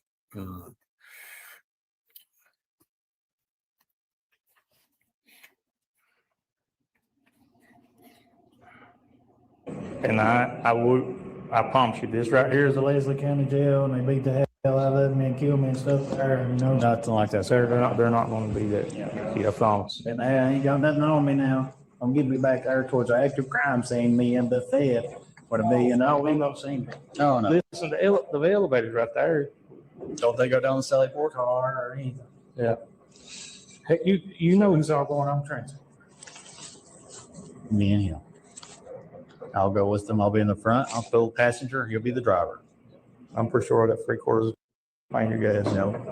Cameras will be Liz, I promise, Vicky. Cameras. I'm telling you, if I didn't know about it firsthand, then I would probably dismiss it too. But there's a lot going on, probably with this guy here. But all I'm saying is that's true for anybody too. You know, like they're diffusing the situation here. I get that, but he seems to be acting a little bit too, in my opinion. It's just me.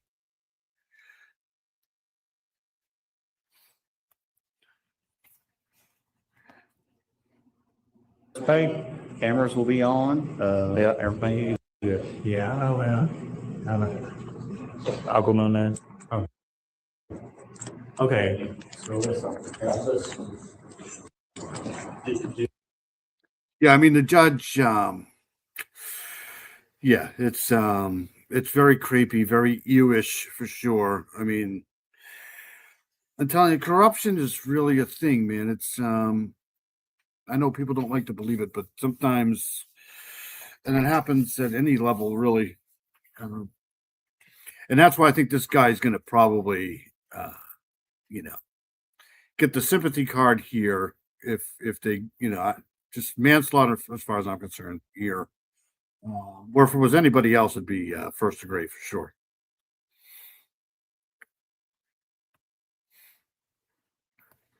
So the sheriff is exhibiting. All right, we'll watch a little bit more of this, and then I want to move on to the missing person case.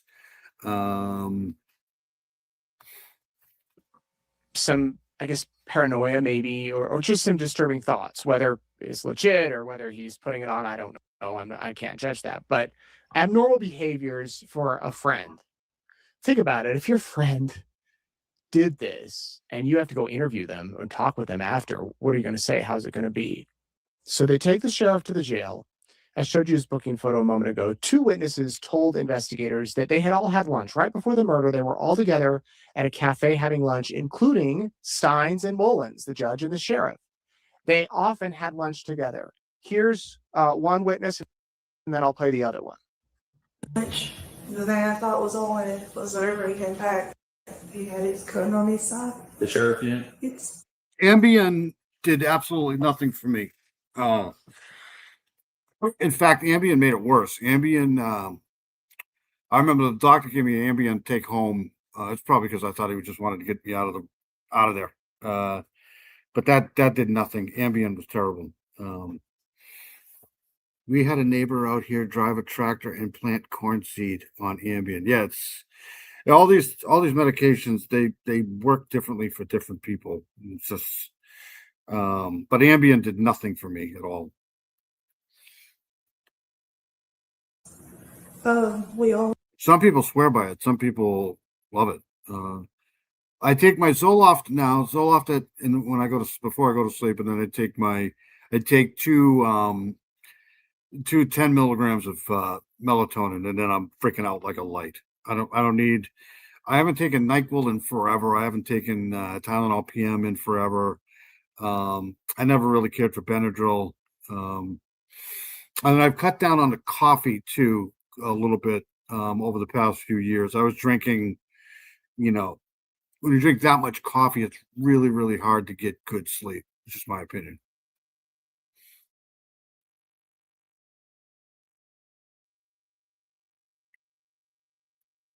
We went to street side and lunch. That group of people sat outside. Me and the bailiff sat inside. We came back from lunch, went into court. Judge took a break. We only had maybe 3 cases left to do for the day. He went into his office and shut the door. And when the door shut, we know not done golden there. He's usually in a meeting or something. So I was sitting in the jury room. I don't even know who was in the room with me now. We were all just in there talking. And I heard gunshots, and I just jumped up and ran. I ran out as fast as I could. I came to this building and locked myself in. So, and my mom was in his office. he was already. So I have not seen this interview yet, but this was a person who was in the room before the shooting happened, right? So she's saying she heard the gunshots. So that's why I'm saying I'm surprised nobody else heard them. In his office with the door shut when I came out, when I was out in the room. The judge was. Yes. I swear by the melatonin gummies. I used to take liquid form, but then I switched to the gummies. They're 10 milligrams a pop, so I take 2 of those. It works for me, but yet I still have trouble sleeping. Do you take them before you go to sleep, or? Because I take mine right before, like I do my exercises in the morning. Of course, I sleep during the day, so that might be different for me too. But I do my exercises, and then I take my Zoloft, do my exercises, and then I take my gummies right like 15 minutes before I go to bed. And then usually I'm out within an hour.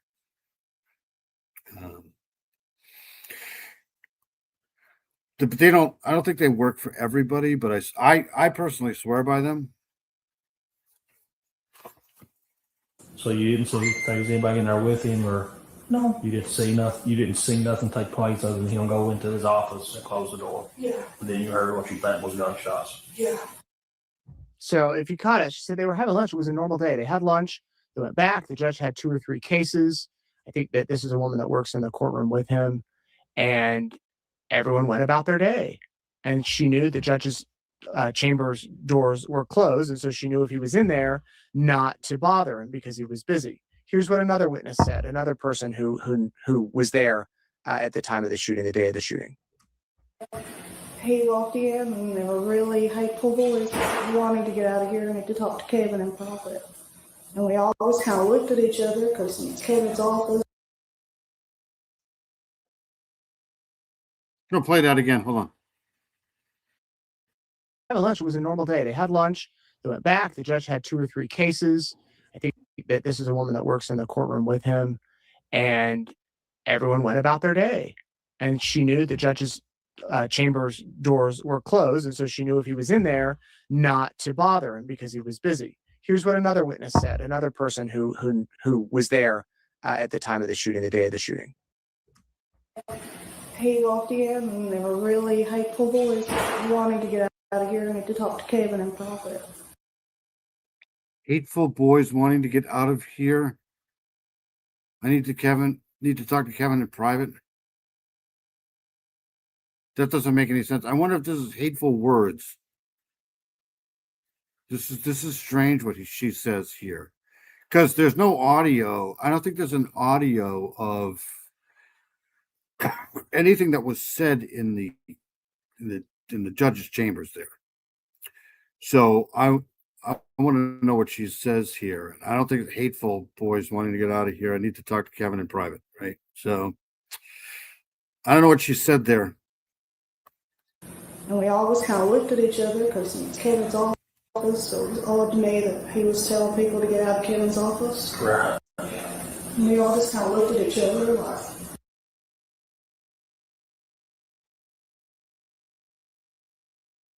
Who was there at the time of the shooting, the day of the shooting.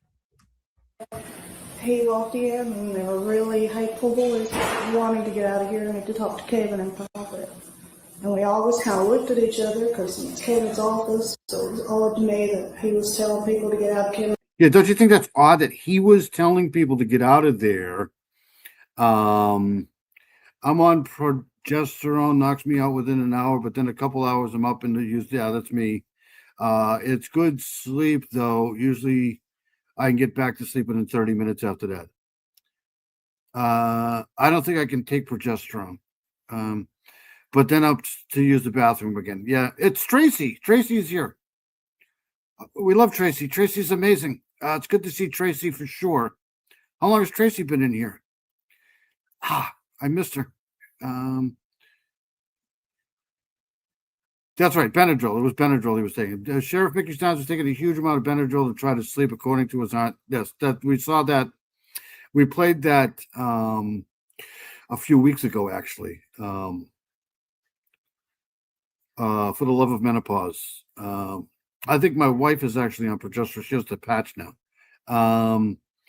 What was I just going to say?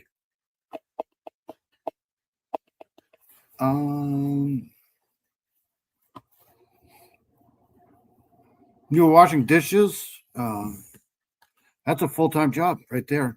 I wash dishes too.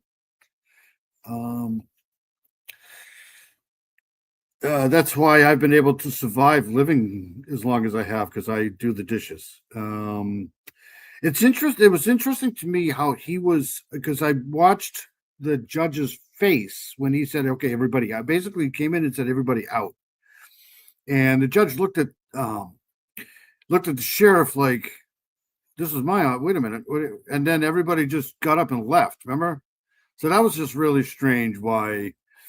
I just thought that was odd too, that the sheriff came in and just told everybody to get out and everybody left. That's, to me, that's weird. His office. Right. And we all just kind of looked at each other like it was weird. And Kevin looked at me and gave me that little smile he always gives, like, who does he think he is? You know? And we got up and we walked out of the office and I walked over to the jury room and I still got to talk for a little bit. And I felt a very short bit. I wasn't in there very long. I got my stuff. I said, well, I'm going to head back to Pikeville. And I left. And I went like the way toward the Double Quick across from the McDonald's and the Pine Mountain Grill there. And I started seeing all these cop cars. And I thought, I must have just missed a wreck. You know, I must have struck out or something. So she didn't hear the bullets. She didn't hear the gun either. She must have been out of there by the time, because it was about 15 minutes, right? It was about 15 minutes before he came in, kicked everybody out, and then that was at like 20 of, and then almost 5 of is when the shooting happened. So.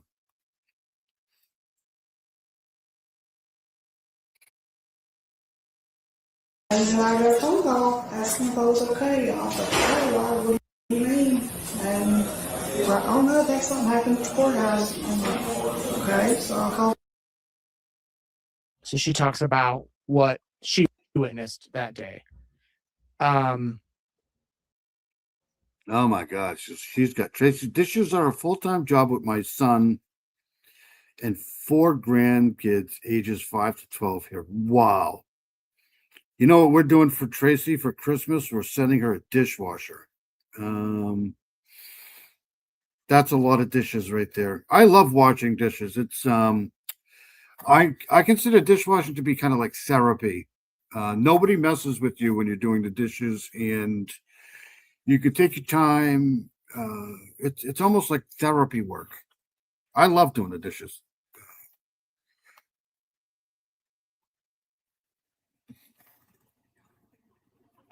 So, let me tell you what happens now. Steins was initially charged with first-degree murder, and he pleaded not guilty back in September of. Just think about it. First-degree murder, and he pleaded not guilty. And I said at the time, I can almost guarantee you he's going to use the insanity thing because, I mean, who wouldn't?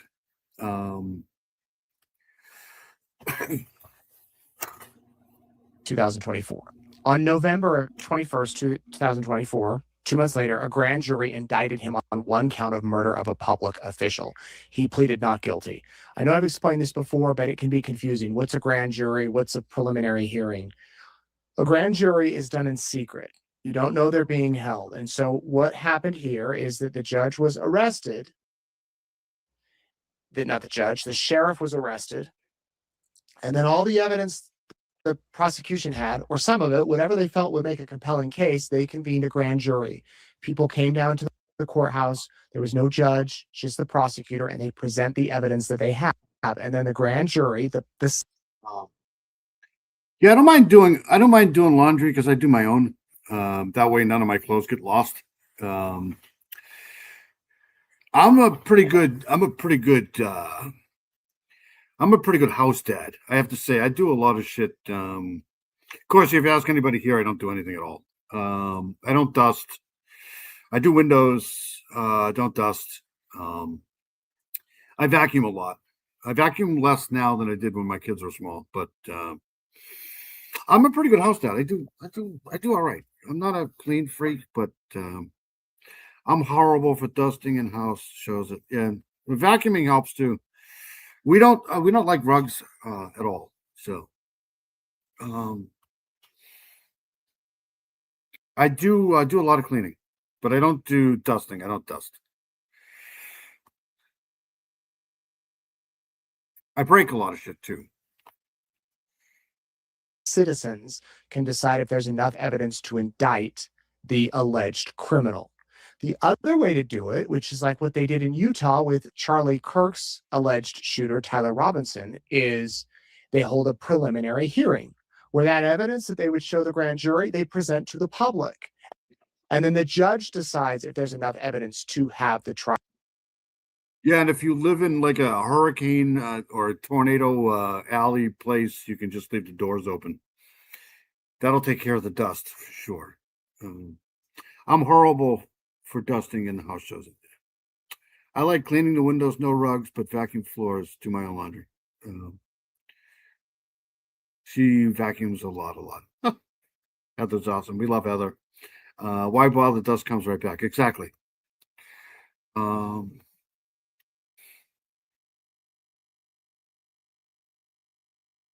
Trial advance. So the grand jury took this case in Kentucky. In 2 months after the shooting, they said, yes, there's enough. And at his November 25th, 2024 arraignment, he was ordered to be held without bond. Steins, the sheriff. So on September 16th of 2024, this was days before the shooting, in a federal civil lawsuit, Adkins versus Fields, Steins was the defendant, and it was a work-related issue. Steins had to do a deposition in a civil lawsuit claiming he failed to train deputies on sexual misconduct policies that led to an incident involving a deputy and a civilian. The shooting occurred 3 days later. Whether those two are connected, I don't know for sure. But 3 days before the shooting, he was involved in the lawsuit. He gave a deposition. He admitted that he failed to train his deputies, on proper sexual misconduct policies, leading to some sort of incidents involving a deputy and a civilian. Steins has claimed that he suffers from something called California encephalitis. It's a mosquito-borne viral brain inflammation issue. He says it causes stress-induced episodes of dizziness and headaches and memory loss, and that it causes him to not be able to function properly. Now, that diagnosis has not been publicly confirmed. I imagine that will be used as part of his defense. The condition has also been raised separately by his attorney that during a civil deposition 3 days prior. So that health condition was raised during that civil deposition I told you about just a second ago. 2025, the judge's wife, Kimberly Mullins, filed a wrongful death suit. On February 9th of this year, meanwhile, the investigation's underway, prosecution's building their case, defense is going through what they have. February 9th of this year. I hope Dino's feeling better. I hope he feels better soon. We love you too, Heather.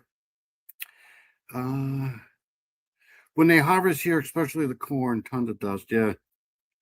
We don't have that problem here. We just have a lot of cold. We are, once again, the coldest place in the country. I don't mind doing windows.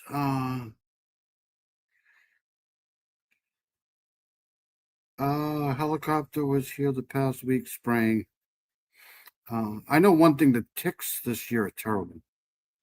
Yeah, we hope Dino feels better soon. Okay, a couple more minutes of this here, and then we're going to get I'm going to get to the missing person case of the week here.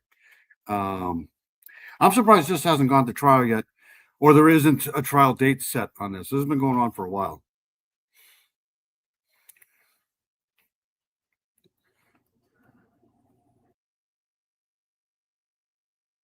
Sure, the defense moves to exclude the death penalty, asking for a hearing, claiming that their client has serious mental illnesses, an intellectual disability.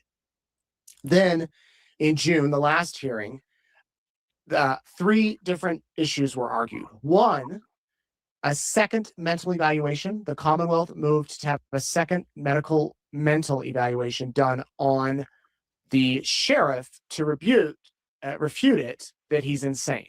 They wanted an independent expert to come in, give the sheriff an evaluation, because the Commonwealth says he's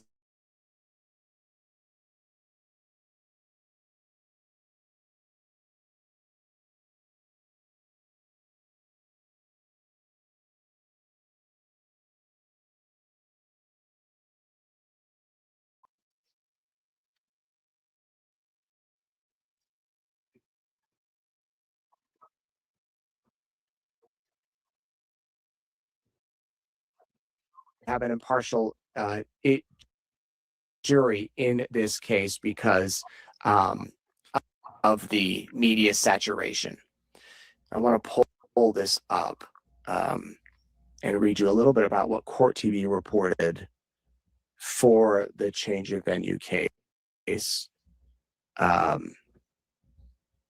because they were there. The judge did say that he will likely agree to move it. Christopher Coran told lawyers for both the Commonwealth and the defendant that he would take the state's venue change under consideration and it was highly likely to grant it. He said, this is a unique situation to say the least. The judge added that he'd be hard pressed to keep the case there, expressing concern over finding a different jurisdiction that was far enough away to be fair, but still convenient for the jurors to attend. Can you imagine in this small town having everybody's got to know that judge and everybody's got to know that sheriff? It's just crazy to believe that that could possibly happen, but they've done stuff like that before. You just gotta, you gotta alert the jury and have the jury take, their job seriously. There's got to be restrictions and requirements and all of that stuff. But they have done stuff like that before. I don't think you're going to find any jury in Kentucky that hasn't heard of this case. But I mean, it's possible, I guess. I don't know.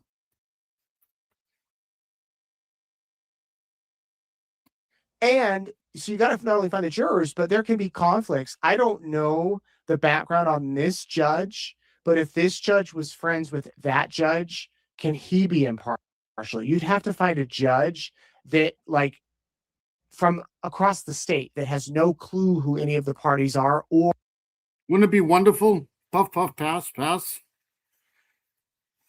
Puff, puff, pass. Give me that back. Pass. Or has very little interaction with them.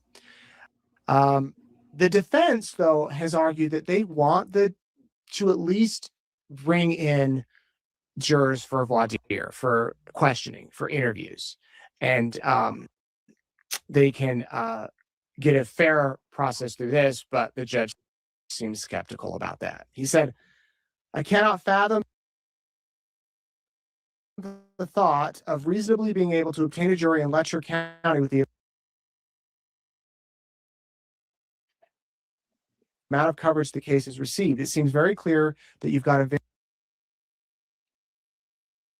very decisive situation where you have Team Steins and Team Mullins. And these are some intractable positions that would make picking any juror in Letcher County all but impossible." So, also in December, defense attorney filed a motion requesting that Coran recuse himself. There we go. I'm just talking about the judge. They're asking him to step down. It's centered on a September 12, 2024 video from a Kentucky Judicial Commission on mental health that shows Coran and Mullins sitting at the event approximately or inches apart for approximately 2 hours. I imagine all the judges in the state went to that, or at least a lot of them. The meeting occurred 7 days before Steins allegedly shot and killed Mullins in his chambers. The Kentucky Supreme Court denied that request in April. Cohen heard arguments from the parties over the details of a possible mental health evaluation for Steins, as well as a defense request for Steins to be released on bond, which prosecutors opposed. The judge said he'd take the motions under advisement and he would not entertain the motion of a $50,000 bond. It's being held without bond. And that if he did decide to issue a bond, it'd be much more significant than that. Steins' aunt, Sherry Steins, testified that Steins would be welcome to stay with her should he be released. Judge said no. So that's what happened at that hearing. Now, Sherry Steins, that same aunt who I just told you about, testified for the defense and said that he stayed at her home the night of September 8th. Okay, so we've heard that part before. I just wanted to stop it there because we did this was it her friend or her aunt or his whoever that person was, we heard her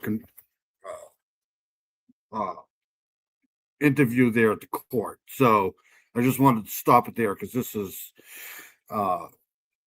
basically where we wanted to stop it. But I'm going to keep following this case. Hopefully we can get some sort of a preliminary some sort of a date here on this case here, because this has been going on forever. And usually it's about 2 years, 2.5 years after the crime. So, hopefully we can get at least some sort of a court date on this here. All right, so we're going to go to this here, the first missing persons case of the week here. And I know a lot of people have been doing a lot of this about this case here, but I just figured I'd add my 2 cents into this case here. So let's hold on a second. I'm going to go.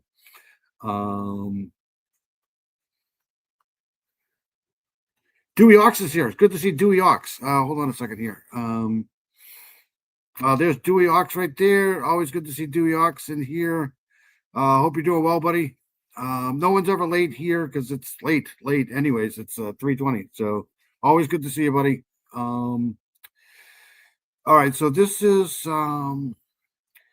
Where is Sally Cantarino? And this was done a couple of days ago. This case has been going on for a while here. I'm finally getting caught up to this case here. For the first time, the sister of Australian woman reported missing in Las Vegas reveals in an interview with 8 News why she believes her sister's disappearance may be under more nefarious circumstances here. So I'm going to play this here, and we're going to do a couple of these here, but I got her information pulled up here. So hold on 1 second here. Make sure I'm sharing this. This video proves that it was exactly, that's what I'm saying. Premeditated. Okay, so here we go. Woman reported missing in Las Vegas for the first time. Her sister reveals in an interview with 8 News Now. So like I said, this was done a couple days ago. There we go. Why she believes her sister's disappearance may be under suspicious circumstances. I went with investigative photojournalist Chris Benka to try to trace her steps. This may be the last known place Sally Cantarino visited. Her sister tells me dogs tracked her scent here at the Fletcher Canyon Trail at Mount Charleston, but with no sign of Sally since June 20th. Her sister has a theory. Do you believe there is possibly some sort of foul play involved in her disappearance? I'm starting to believe that, yes. Amy Cantarino speaking with us from Melbourne about the disappearance of her sister, Sally. She recently visited Las Vegas to trace Sally's steps. Las Vegas Metro Police say in a missing persons report, the 26-year-old woman was last seen on video here at this Smith's in the Northwest Valley buying water. protein bars, and cigarettes on June 20th. Her sister says this may be before her visit to Mount Charleston, but it's unclear what happened after. And the distance from this Smith's to the trail is about 19 miles. It's pretty easy to assume that she got into a car after that where her scent dropped off. We were obviously very stressed, after first hearing that, but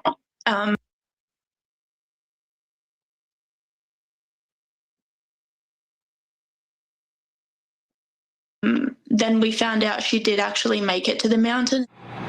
Amy says Sally had a Greyhound bus ticket to head to LA for a flight back to Australia the next day, but it appears she never boarded that bus, and her suitcase with her clothing was still back at this hostel on Las Vegas Boulevard where she had been staying. Amy tells us police took that luggage. Do you feel like the police here were helpful? It can be tricky when it's... Okay, so let's stop that there. I'm going to go to this here, get some background on this stuff here. Hold on a second.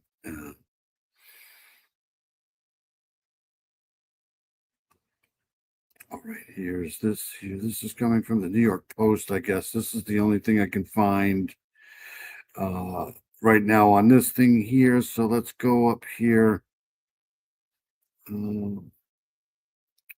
Okay, so this was done July 13th, 2026, 9 p.m. This article here. This is from the New York Post. Chilling final message from Australian tourist before she vanished in Vegas 3 weeks ago. So 3 weeks from July 13th would have been like June 20th, probably.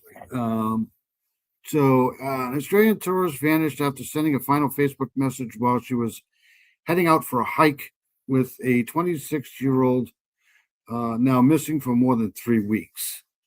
Sally Grace Cantarino was last heard from on June 20th. That was actually correct. When she told a male friend on Facebook she was going to Lone Mountain for a hike. Lone Mountain. Remember that. Hold on a second. Can't do that. I can't do it. I don't know what's going on with my computer. Investigators said it was not known whether Cantarino was with anyone at the time. Police have previously warned she might possibly be in severe emotional distress and in need of medical assistance. What does that mean? She may be in severe emotional distress. An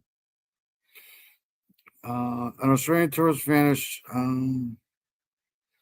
Authorities said she was last known near 9700 West Sky Canyon Drive.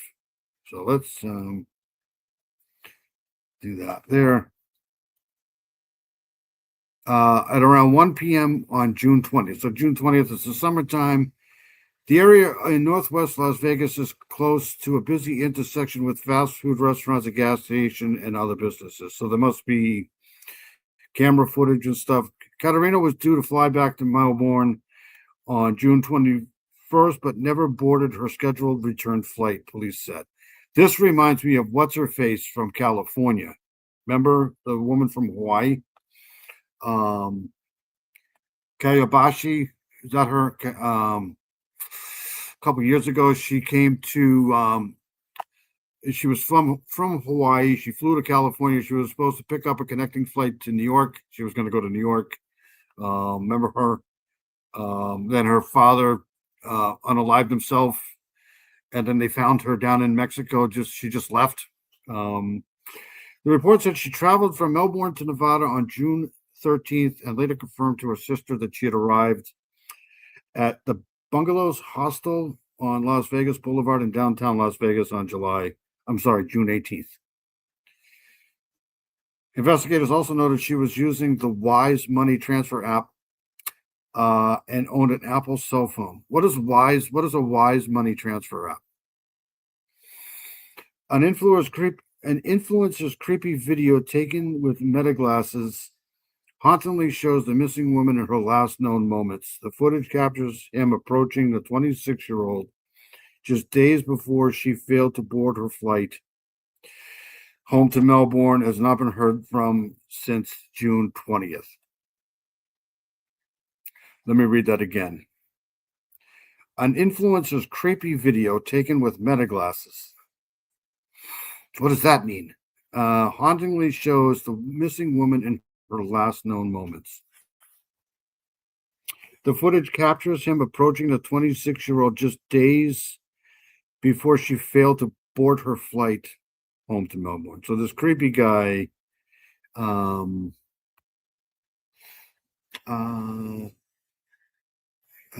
I remember that one. Again, people be hiking by themselves. I know. Tell me about it. Yeah, it does sound like that case. What was her name?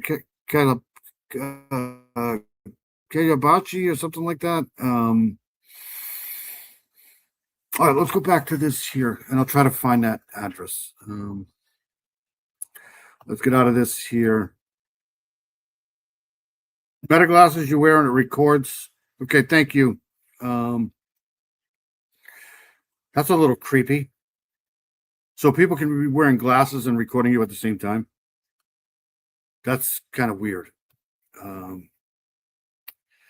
right, here we go.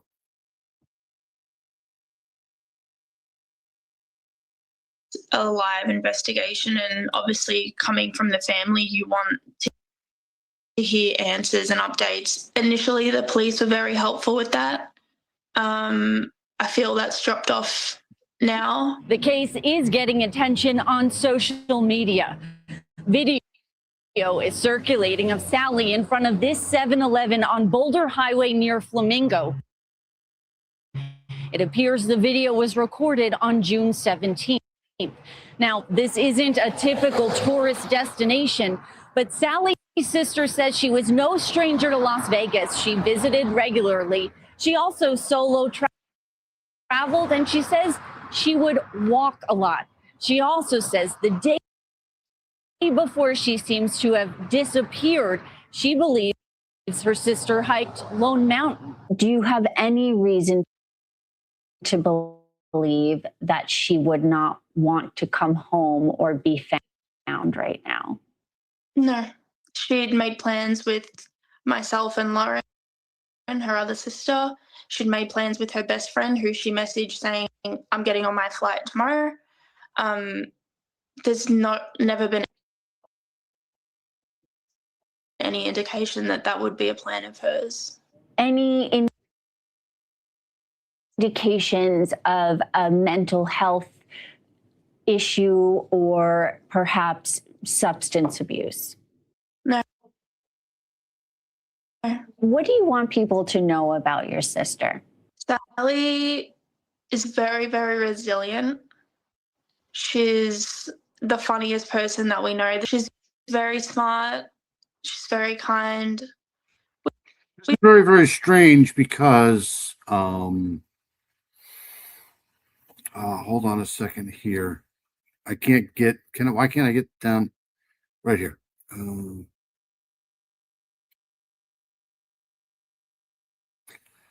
Okay, so let's go on a little ride drive here.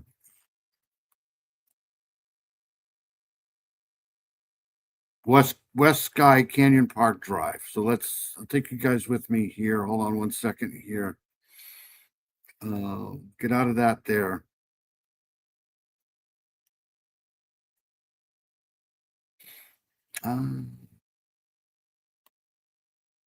Okay, so let me go back to this here really quick. I'm getting a lot of pop-ups right now. That's probably one of the reasons why this computer's skipping like that.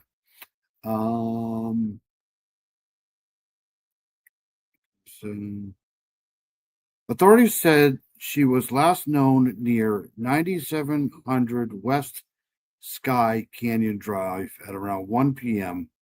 on June 20th. So this is where we are. This is West Sky Canyon Drive, right? Right here. And I don't know. west would be this way. So let's go. West Sky Canyon Park Drive. So this is the road here.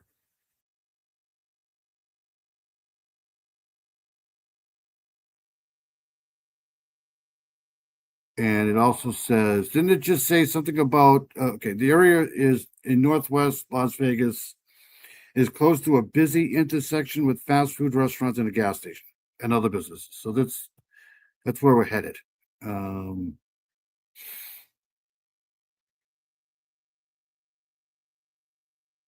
Go back here. Yeah, this is more like it. So this is probably right around where she kind of was.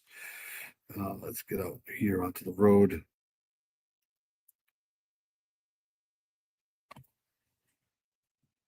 Businesses, gas station. Let's go this way.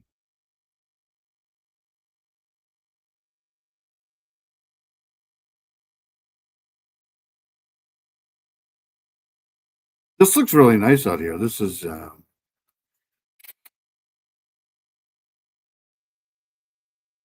did I just pass this gas station? What the hell is going on here?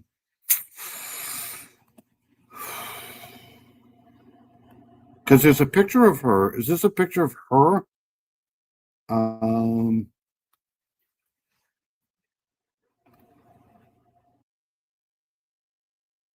a second here. Yeah, this is her here. So hold on a second.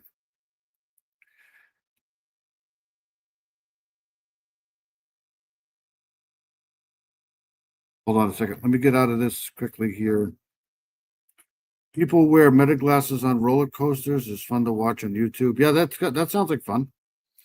All right, let's get out of this for a second here. I want to go back to these images here because this is important.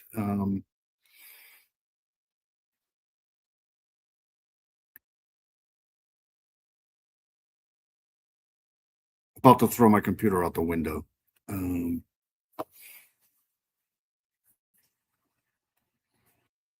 Okay. Let's get out of that. All right, so this is her right here. So this is her. I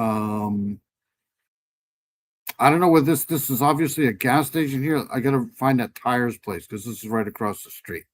So this is her right here.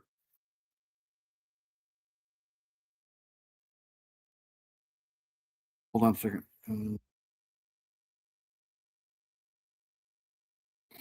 Cantorino appeared in the mysterious video outside a 7-Eleven on Boulder Highway near Flamingo Road.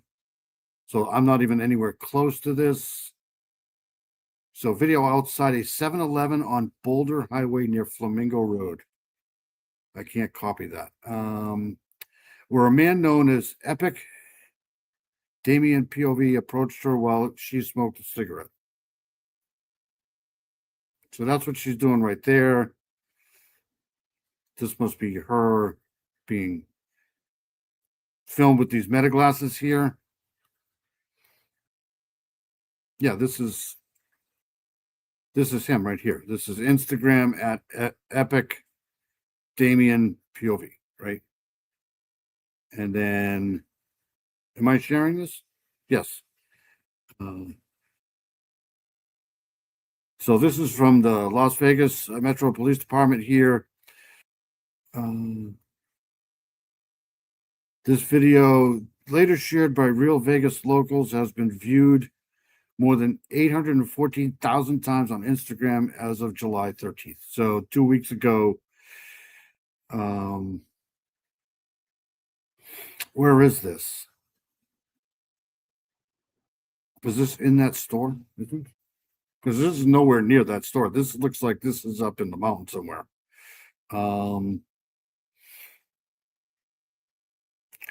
So I got to find this road here. I got to find this.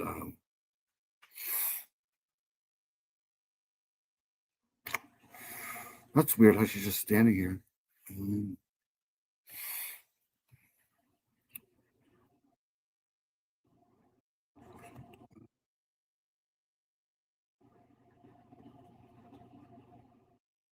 So authorities said she was last known near 9700 West Sky Canyon Drive at around 1 p.m. The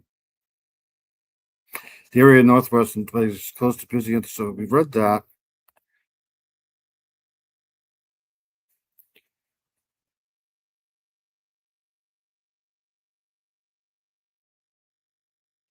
No, she was using a Wise money transfer app. What is a Wise money transfer app? Let's hold on a second.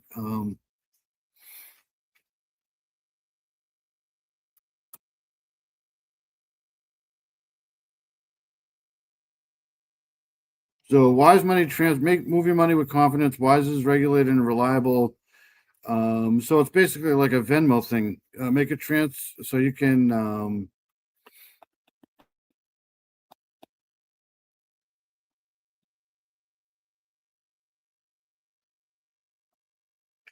my computer's really so the fast way to send money abroad. So you could do this, send money to family and friends, make transfers with more certainty. So this is basically just like a international kind of transferring card. So it says here, Meta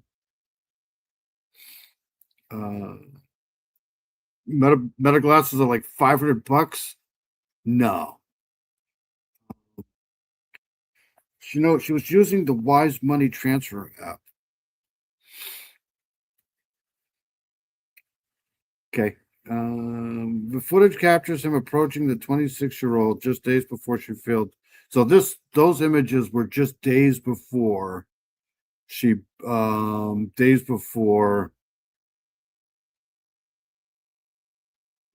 to board her flight. So this was days before. So this isn't the day of, this is days before. So it's probably accurate that this is saying the authority said she was last known near this West Sky Canyon Drive. So this must have been a few days before.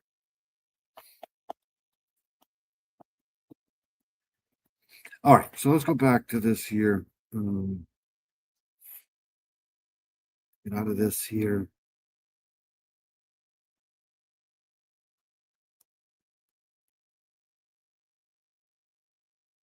Sorry, I'm just trying to figure out the details of this here. And I know I'm late. I wanted to cover this a couple of weeks ago, but I couldn't because I had to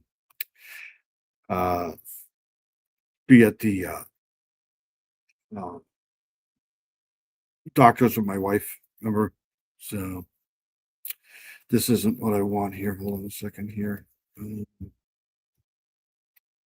gonna go back to the right here.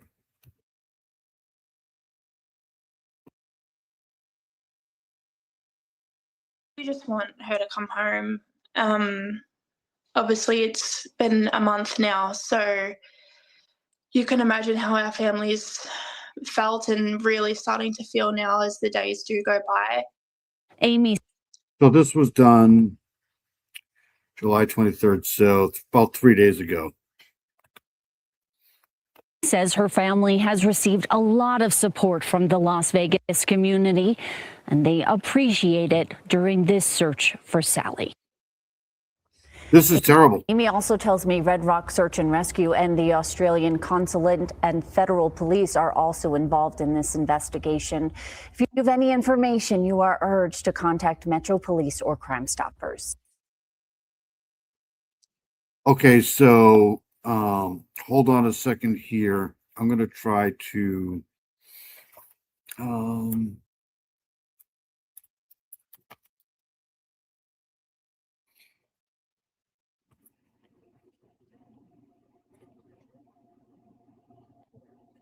going to try to find another one. Hold on, give me 2 seconds here.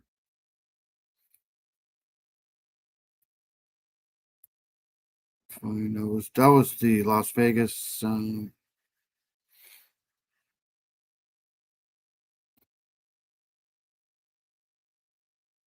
Okay, let's do the U.S. Sun. Should we do that? All right, let's do this one here. Hold on a second here.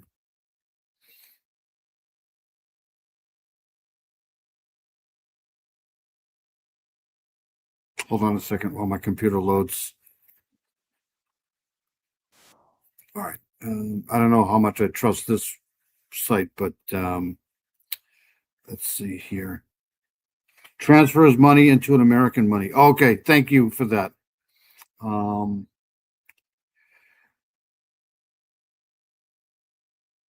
right, so here's another. This is from the U.S. Sun here. I don't know if this is a tabloid or not. This was done 2 days ago to Sally Cantarino, an Australian tourist, mysteriously vanished during a solo trip into Vegas, leaving her family desperate for answers. Her sister Amy speaks out about the heartbreaking search. Yeah, this is kind of, I don't know if this reminds me of the Kayabashi case, where everybody was searching for her. Remember, the father basically unalived himself. And then she was found in Mexico somewhere or crossing the border because she met somebody, right? It's just so weird. It was like such a weird case. Everybody was, so worried that she had foul play had happened. She was last seen at the, the train station. It's so weird. All right, so here we go.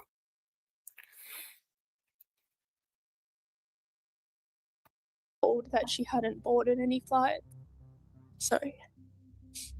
She told her sister and I that she was, planning these other hikes and then would be heading home and would see her on the 21st, and we haven't heard or seen her since. It was immediately surreal. You hear about stuff like all the time, but you never think it's going to happen to your family. It's just so sad because these people are all the way over in Australia. So there's not, you got to feel for people like this because, what do you do? It's definitely my sister. It's definitely Sally in that video. It's bizarre that she was filmed like that on this same trip that she's now disappeared on. Amy, again, thank you so much for joining us. We really appreciate it, you logging on from Australia. Can you tell us a little bit about Sally beyond what's known in the headlines and in news articles? She's very smart, resilient girl. She loves traveling and hiking. She's taken these solo trips for years since she's turned 18 and become an adult. She's very passionate about art and, again, hiking, mostly. I don't know if anybody's checked. I'm pretty sure they have. I don't know what authorities are saying. I've been trying to let me get down to the bottom of this.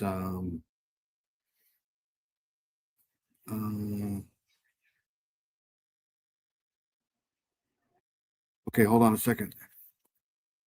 So Cantarino appeared in a mysterious video outside 7-Eleven on Boulder Highway. We read that. Approached her. So this guy approached her while she was smoking a cigarette. In the clip, he says, "Hello, sorry I saw you. I just saw that you were very beautiful. I was wondering if I could get your number by chance." And then Cantarino basically knocks him down and says, "I have a boyfriend."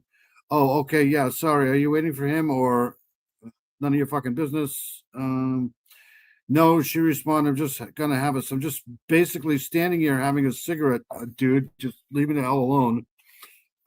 Okay, yeah, of course, the man says before walking away.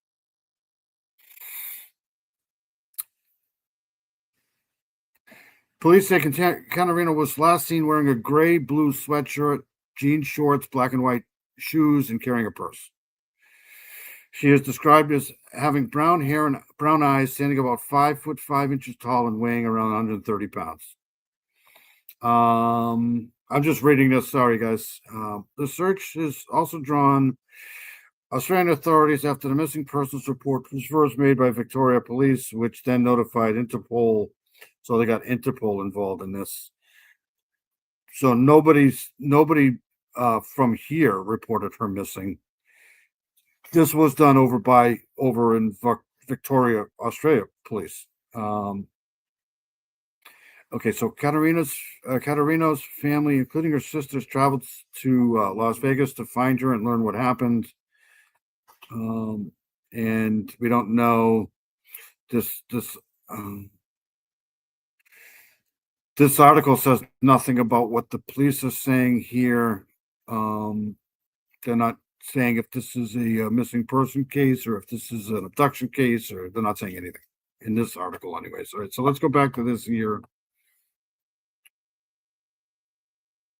About nature, that's pretty much like how she is as a person. She's been passionate about that for as long as I can remember. So these solo trips, there's nothing new to the family, is it? No. Was this her first trip abroad, or has she made other trips in the past? No, she's made plenty of overseas trips in the past, all being solo. She loves solo traveling. She loves meeting new. I'm pretty sure like the protocol would be, to get cell phone. I mean, she's in an area where she was last seen. She's in an area where she has plenty of cell phone service, plenty of all of that stuff, forensic data, right? So they're probably checking that. They're probably checking, they've probably already tapped into her finance stuff, see what she last purchased, where, all of that stuff is probably being done. They probably questioned the guy with the creepy glasses. So what I do want to know though is what she was doing here. On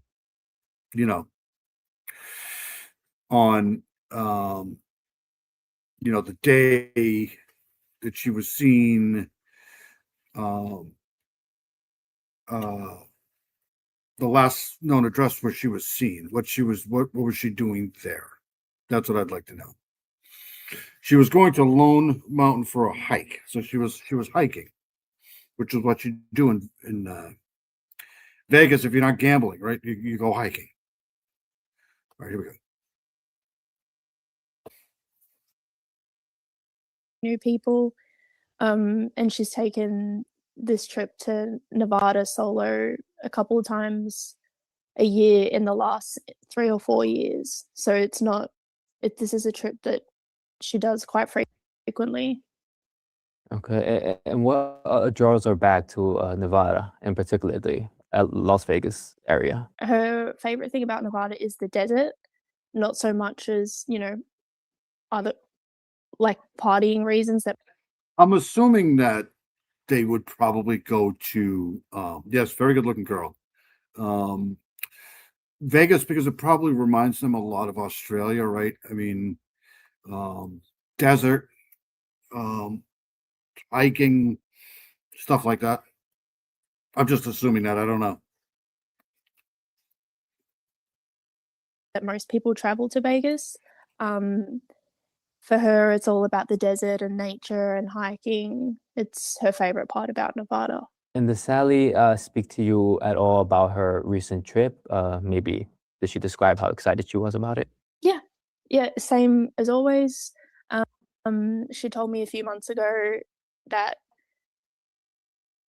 she was planning on going again because she'd just been late last year in December. And look, I mean, not ever since, but I mean, I followed that Kabiasi case from the beginning. Like as soon as she went missing, I was pretty much on that case. And that was a shocking thing. Like, I thought for sure that something something bad had probably happened to her. But she's out running around doing stuff, everybody was looking for her. She must have known people were looking for. I mean, you never know what people are capable of doing until they do them. So I'm not. After that case, I'm not going to ever suggest that, foul play is definitely involved and all of this stuff because you never know. People are adults. After they reach a certain age, they could do whatever the hell they want, and good for them. Because a lot of times they're trying to, usually if people go missing because they want to go missing, it's because they're done with their life. Usually they've just had enough. So good for them. And I don't know what the police are saying in this, so I don't know. And I'm never going to judge that again to where, people can go missing. Let's just put it that way. So until I know anything more about this case here, I mean, she could have just taken off. She probably just she could have just had enough with her life, and gone through some sort of a crisis in her life. You never know. You never know what people are dealing with.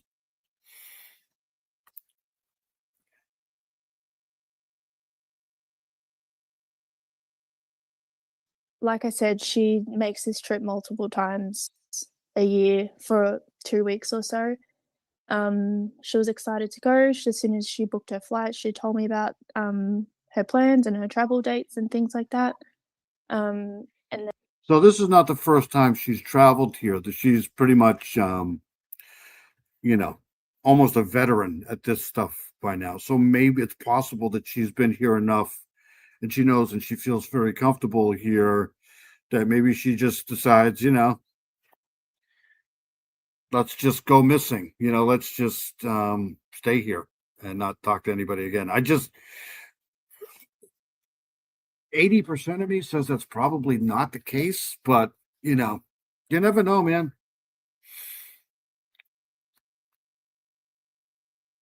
then, yeah, she went on the trip and we heard from her throughout the trip. She was updating me on hikes she was doing, sends me photos, sends her other sister photos, her friends photos, and constant updates. And we had those constant updates until that last day, which was June 20th.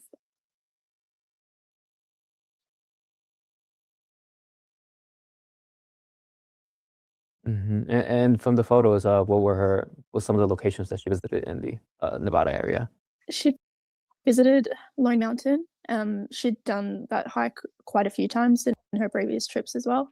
She'd visited Mount Charleston. She also has been there on her previous trips as well. These not her first time going to these places as well, which I know there was a lot of confusion in the public if she was new to these areas or not. She definitely wasn't.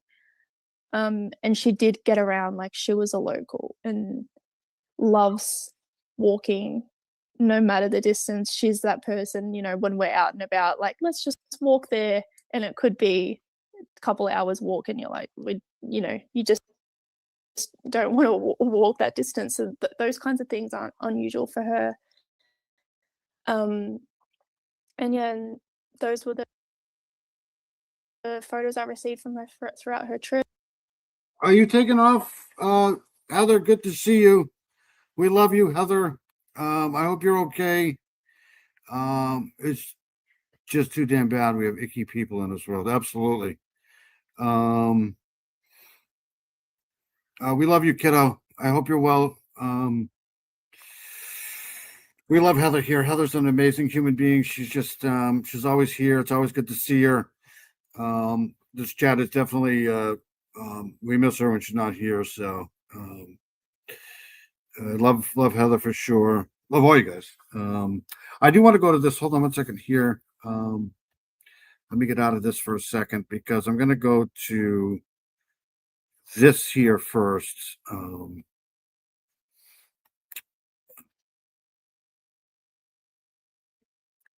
I figured I'd bring you guys with me here for this. So let's. All right. So this is coming from people here. We need to know about this case. The Australian tourist Sally Grace Cantarino was reported missing after she never returned home from her solo trip in the United States, during which she planned to visit Vegas. She planned to visit Vegas, Mount Charleston, and Southern California. The 26-year-old's family last heard from her on June 20th. So, a full month and 6 days ago. So that was one day before she was supposed to return to Australia. That's kind of strange, right? Security footage from Timbers Bar and Grill in Las Vegas shows Caterina walking down the street one day before her disappearance. So let's do this here. Timbers Bar and Grill. Let's copy that. All right. So, and then I just want to go.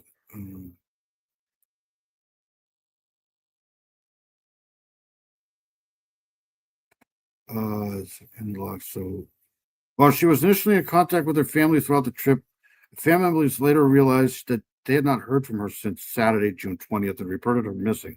So the family reported her missing. And that's confirmed by the Las Vegas Metropolitan Police Department. And that's an image of her. And this is from the Metropolitan Police. So this must be from, I don't know what that's. Although she was supposed to return to Australia on the 21st, she never arrived and her family hasn't heard from her since. Okay, so this is what I wanted to hear here. The Las Vegas Metropolitan Police Department has opened a missing person case and is seeking the help of the public in locating Katerina. All hospitals in the area have been asked to check their registries for the missing person and to notify the police immediately. So they're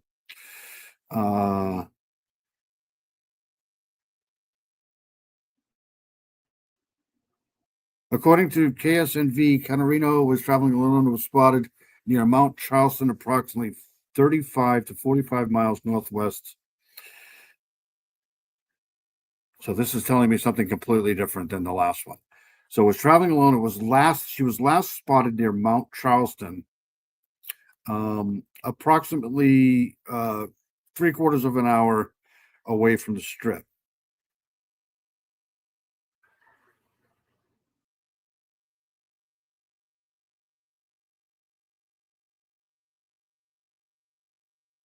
So they're not, I don't know what they're saying. So this is a missing persons case. While the police have not released any additional information about the circumstances surrounding Katarina's disappearance, anyone with information is urged to call the Las Vegas. Now I don't know what to tell you because they're saying something different here. According to this station here, Katarina was traveling alone and last spotted near Mount Charleston. So, geez, I don't know what to tell you now. All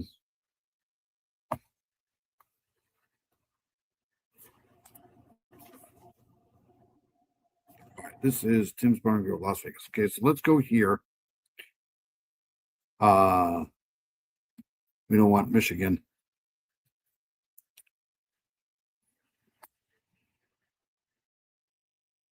Hold on a second. Let me take you guys here with me. Farkey would be interested in this case. Yes. Hold on a second here. Let me get out of this here. We're going to go to the bar and grill here really quick.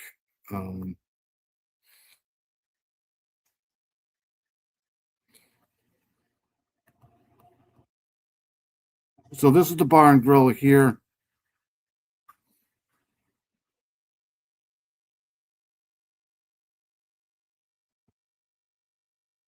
This is trying to find a map here.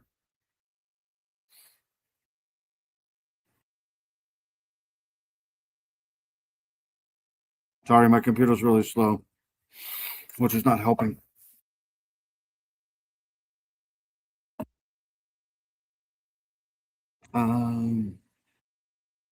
Wow.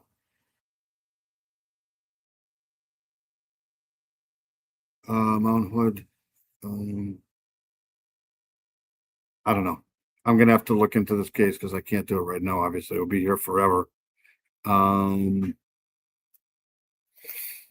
We have 7 locations conveniently located around Las Vegas Valley. Fantastic.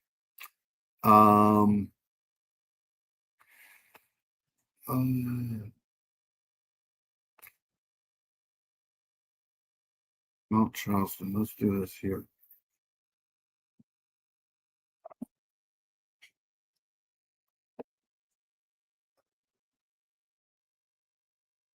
All right, here we go. We're gonna go here instead. Sorry. Yeah, that's possible right there. That's what I was trying to find a restaurant for. Yeah, you always got to think of that, right? That's obvious. Well, not obvious. It's just all right. Hold on.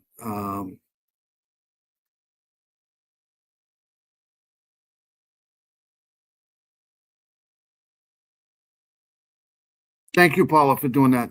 Shibby's awesome. All right, so here's this.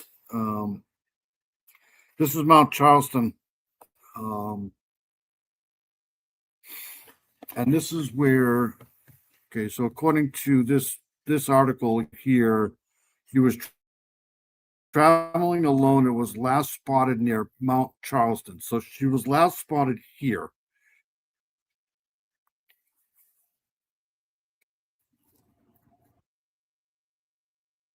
This is absolutely gorgeous. Look at this. And that would make sense because she was probably hiking, right? She was a hiker and she wanted to go here. So,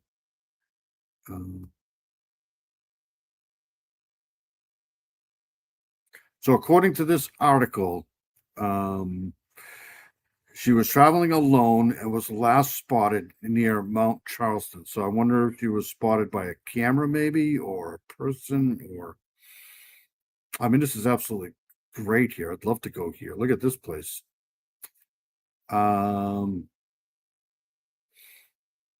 Look at this.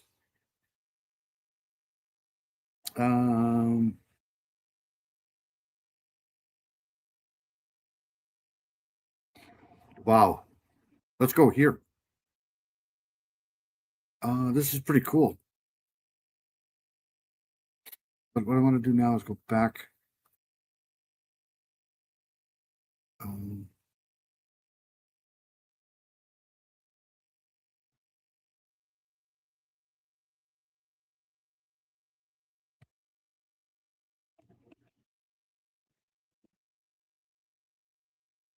This is amazing. Look at this. There's a road. This can't be a road.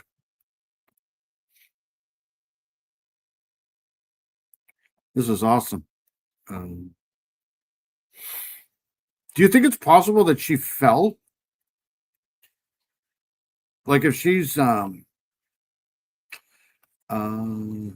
of Monsters' mom is awesome. I haven't even thought about her for a while. Mind of Monsters is amazing. We love Mind of Monsters here for sure. But I wonder if she, I hate to say it,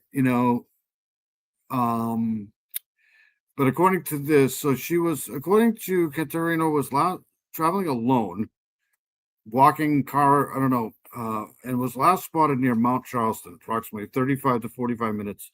So that's where she was last spotted. So I'm wondering if, this is, I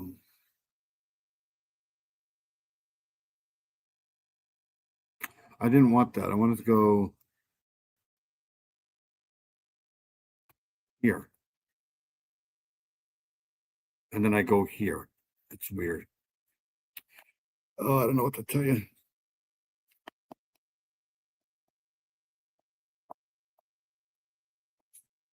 Okay, so this isn't doing anything for me here. Sorry. I wanted to get a street view here, but apparently that's not going to happen. So let's just go back to this here, and then we'll get out of this here, and maybe I'll do a part 2 on this next week, because I can't get street view. So let's go back to the video. I wonder if she's going to be. Mind of Monsters posted a missing flyer recently. Is she missing? Somebody she knows missing?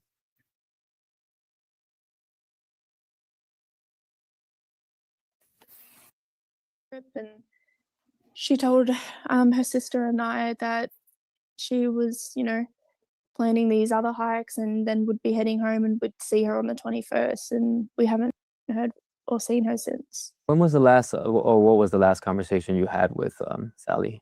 Because it's possible that,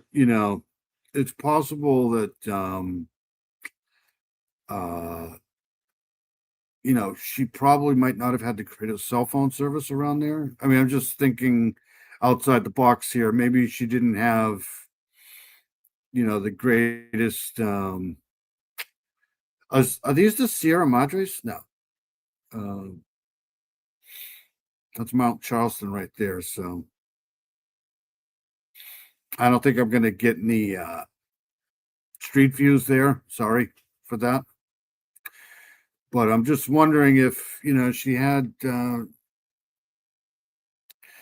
maybe just an accident or something. I don't know. But they did say they checked hospitals and stuff like that. So I don't know.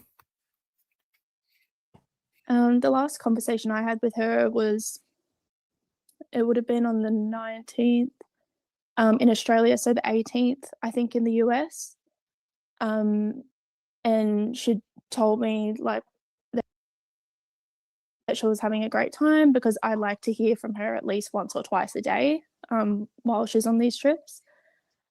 Told me she was having a great time, couldn't wait to get home. She had plans with Lauren and I, her other sister. And yeah, so the last. Because what's strange is it says in this article, anyways, it says, according to KS, the radio, the station here that's promoting this here, that she was traveling alone. So they must know that she was alone. Whether she had a vehicle or not, or I find it hard to believe that she was walking. And was last spotted near Mount Charleston. Is telling me that they have either some sort of evidence that she was somewhere near there. The last time anybody had seen her, so, or seen anything. So it's telling me that she was going there to hike or something. I don't know. Last message that she'd sent was to her best friend, who's also in Australia, and that's when she said, I'm going on this hike and I'll be flying home tomorrow. And what did she just say?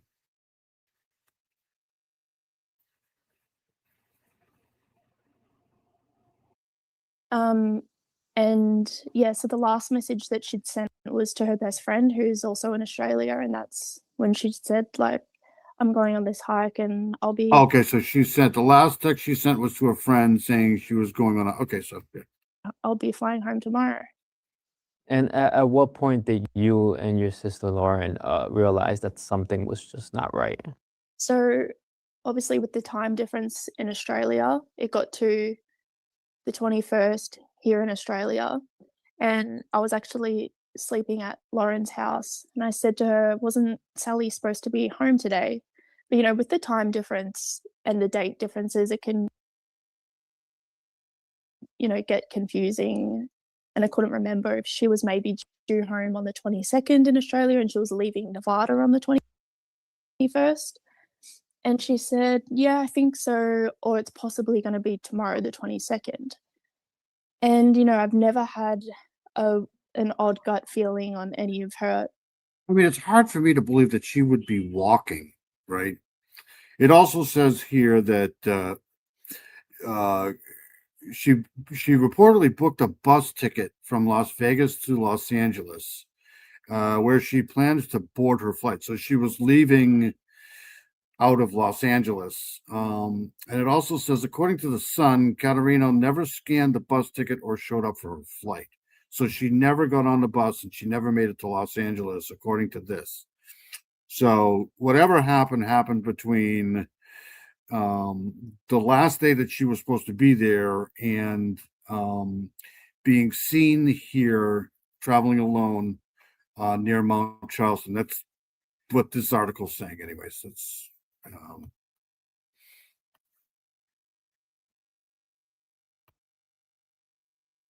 past trips, and for some reason that night I just was kind of okay, and I messaged my dad because she lives with our dad.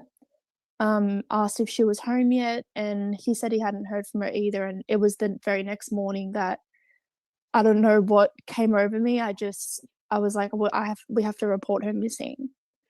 And it's easy to maybe mix up, like I said, with the time difference and the dates, but for some reason I don't know, I just was like, we have to report her missing.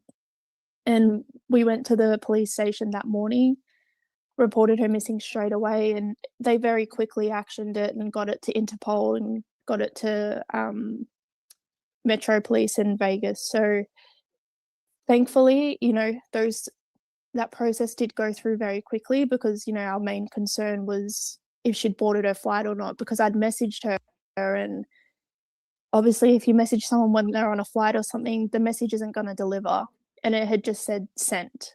And I was like, well, maybe, you know, it's possible she is just on her flight still, because it is a long flight back to Australia. And then the police, you know, when we reported her missing that morning, they confirmed with immigration that she hadn't boarded any flights to Australia or domestically in the US. So it became concerning immediately after we knew that. And what was your and your family's initial reactions when you learned from authorities that your sister did not board any international or domestic flights on the day she was supposed to fly out? It was immediately surreal, because, you know, you hear about stuff like all the time, but you never think it's going to happen to your family. It was pretty difficult to,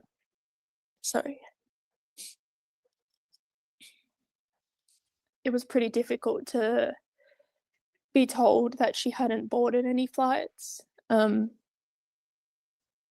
because, you know, when we were at the police station, I was thinking, oh, they're going to tell us she boarded her flight. She must be on her flight still, you know, because in your heart that is the only explanation that you can really rationalize that, you know, you're going to see your sister or your family member soon. And, you know, when they confirmed that she hadn't, it was immediate fear, and just nothing felt real from that moment, and has not felt real even to today, and it's been nearly a month. So, yeah. Mm-hmm. And from her final day in Nevada, did you know anything about her plans of that day on the 20th? So she'd messaged her best friend that day, saying that she was going on a hike and that she would be flying home tomorrow, which was the next day, which was the 21st. I agree. I do. I don't know if she was camping there. I think it said that she was staying in a hostel or something like that. I don't know what image that is. Can't even see it really. There's the other one here. Hold on a second. Police need to get a warrant for her phone. Yeah.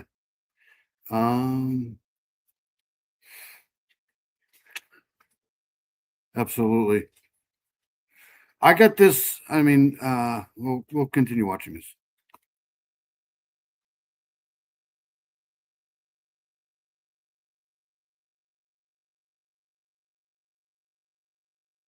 I didn't get those messages. That her best friend had heard from her and got those messages, and that was the last that we heard. And have you guys been in contact with her best friend? Yeah, he's actually he's a very close family friend of ours as well. So, you know, he's basically a part of our family. So, you know, immediately we spoke to him as well, and he's been very close. He's been close with us for about 20 years. So he's a dear friend of our family. When you guys saw the text exchange between your sister and her best friend, was there any? This just terribly sucks. This is, you know, doesn't make it any easier. But you know, what strikes me is it says here that they, hold on a second here. Left the restaurant.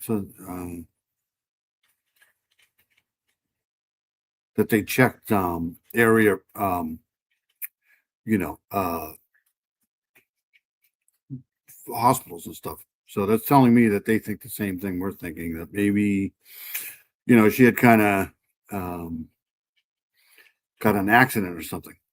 That's what that's telling me, because they did check, you know, local hospitals and stuff like that. And, you know, I mean, anything is possible in this scenario, and you got to kind of narrow it down. I agree with, I definitely agree with Tracy here that they need to try to see if they can get a warrant for her phone, phone records, data records, any type of, surveillance, any type of, money trail transactions. Because if they can definitely put her, next to that mountain there, that's telling me that something either happened from there nefariously or maybe accidentally. Who knows? And I wouldn't even rule out. Somebody said something back here about maybe a wild animal or something too. Yeah, anything's possible. Concerns in the language she was probably using in her text? No, everything was normal. Which again, I even felt silly when I was first driving to the police station to report her missing, and my actual first thought was she's going to be so annoyed when she finds out that we've gone to this length to report her missing. And I mean, you gotta feel for the family. I mean, it's just, it's just one of those things you gotta hold out hope, right? That she's just, at this point, they're probably hoping that she's, under some stress and she's just taking a break for a little while and she's gonna, contact them. But it's gotta suck to be, waiting and waiting. It's terrible, terrible, terrible, terrible. My sister and I were having a laugh, like she's going to be really annoyed when she finds out we've gone to this length just because we haven't heard from her. Maybe she just mixed up the time or something, and it obviously became very real very quickly.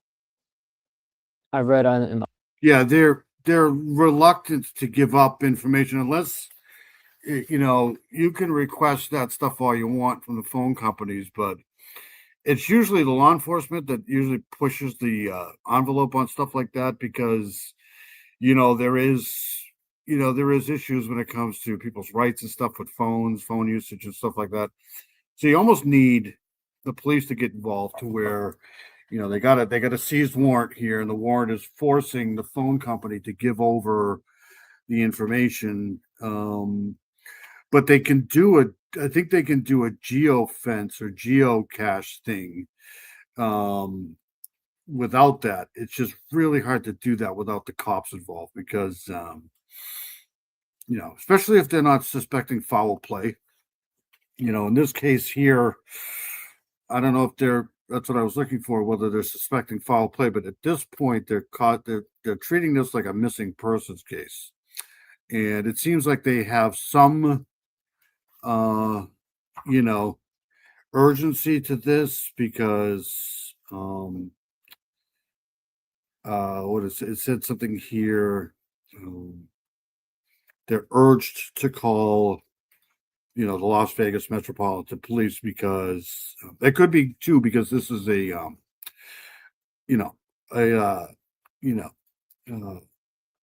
got Interpol involved here too, so.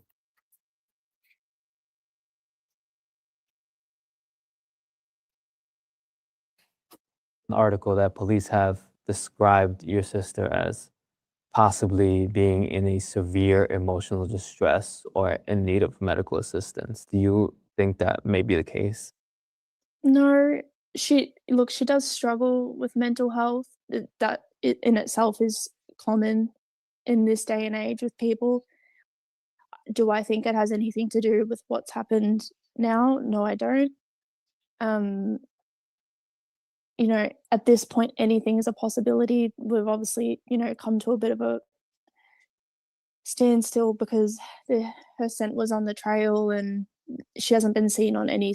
That's the thing. That's what I keep preaching all the time. People do have situations where they do have, quote unquote, mental health issues, right? But as soon as you say that, sometimes people will just jump to the conclusion that she's just mentally handicapped, just a cuckoo, but people can survive. Like I have mental health issues too. I survive pretty good. And I know that people are going to probably just jump to the conclusion that she probably just held a breakdown or something like this, a depression, and who knows, but she's been living with this for a while. So I don't think it's that. It could be, not saying it's not, just saying to me, this is just starting to sound a little bit more like maybe an accidental thing, but I don't know. I don't know.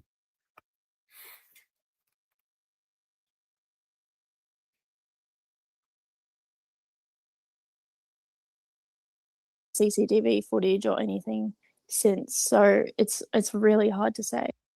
Have you guys been able to determine if Sally went on the hike alone or she went with someone? We don't know. We assume that she went on her own. Yeah, you have to, they're not going to do anything until you do. I've heard of cases where people have launched their own investigations, and then, they get the, it's tricky because law enforcement, depending on who it is, it's not all law enforcement. Sometimes law enforcement drag their feet too. And it's miserable when that happens because they don't listen to family. And, if she didn't go to any casino, then what hotel was she staying at? I don't know. I read, maybe it was the other one that I read that she was in a hostel or something like that. I don't know.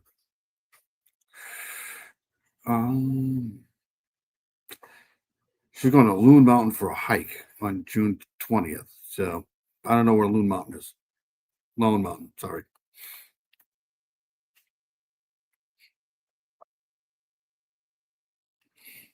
But again, it's really hard to say. We don't know. And have you been able to get in contact with the staff or anyone who may have been staying at the hostel where your sister had been staying? I believe this I haven't personally, my family hasn't personally. We didn't, speak with them. The police.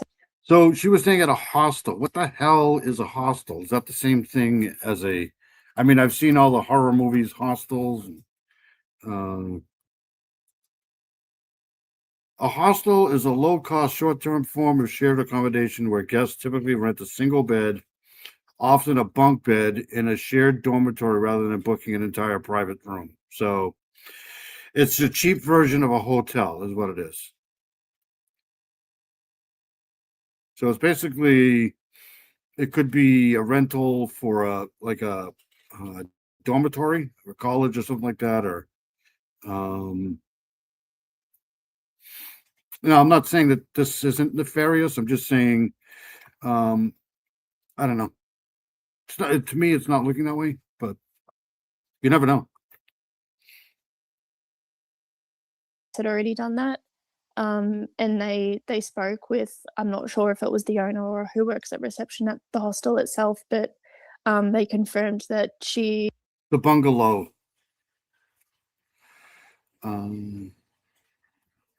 Checked out online and left her luggage with the hostel staff.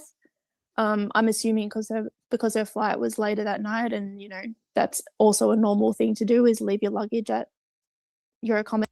Yeah, she's not going to take her luggage hiking with her. So this is an ATM right here. So this is probably where she was doing the money transfer here.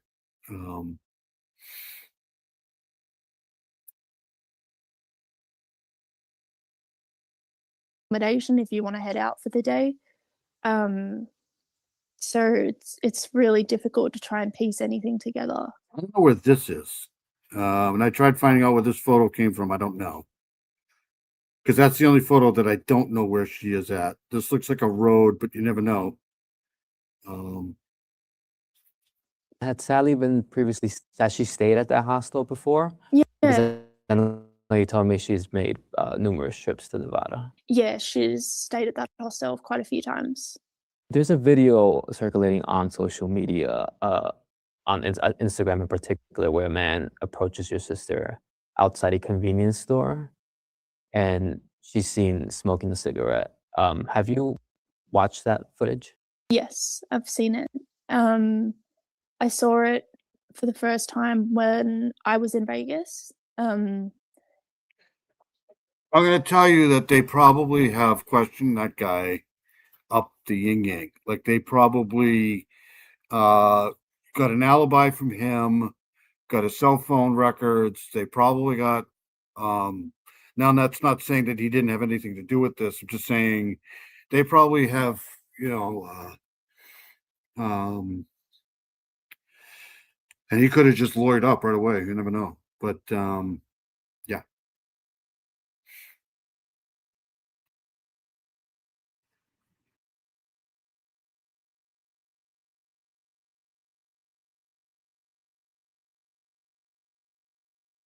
Whoops.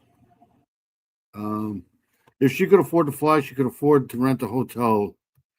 I don't know. Hotels out there are pretty expensive.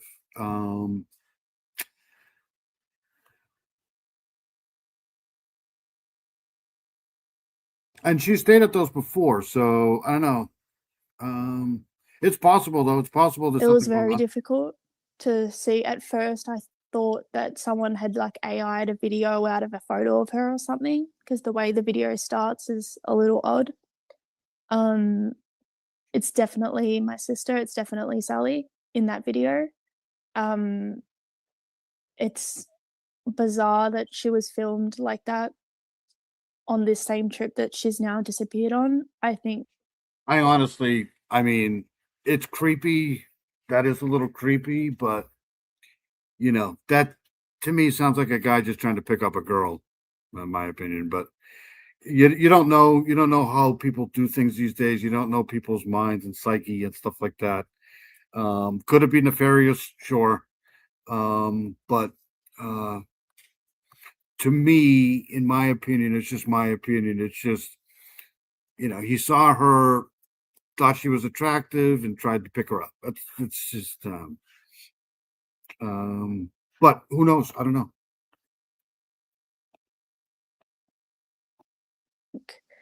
in my opinion, it just feels more like a coincidence than anything, than the video having actually anything to do with it. She did tell her sister and I that she was filmed in the same kind of way on Meta glasses on a previous. Thank you, Dewey, for that. Yeah, I mean, you're in Vegas, right? It's and if you're not, they'll give you pretty much hotel rooms in Vegas as long as you're gambling, right? But if you're not gambling, then the hotels can be pretty expensive. But who knows? I don't know. And she's done it before, so it's a cheap way to go, probably, to get a room. I mean, she doesn't need a whole hotel room. She's just staying there to hike. I would probably do that, especially if if I wanted to go to Vegas and hike, and then come back. Why spend hundreds of dollars on a hotel room when you don't need it? I mean, it's just, but especially out there, because I've been to Vegas a couple of times, loved it there. I do. I've been to Vegas too. It's expensive though. If you don't gamble, it's expensive. I mean, they want you to gamble. They'll give you all the alcohol you want, but they want you to gamble. They want you to spend money. So,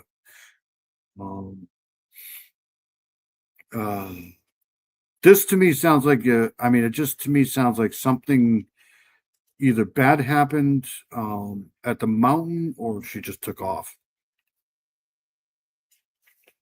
Trip, she messaged Lauren saying, I think someone just filmed me on their Meta glasses. So it's not the first time it's happened to her either. It's very,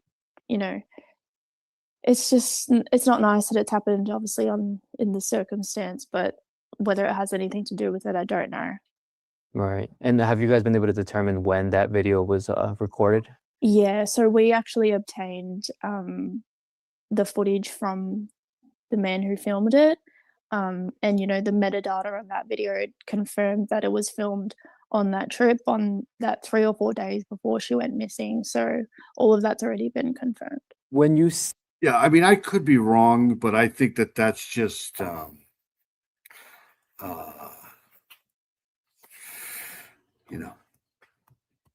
and I'm not saying it can't be. I'm just saying, to me, it just sounds like he was trying to pick her up and she knocked him down, and that's it.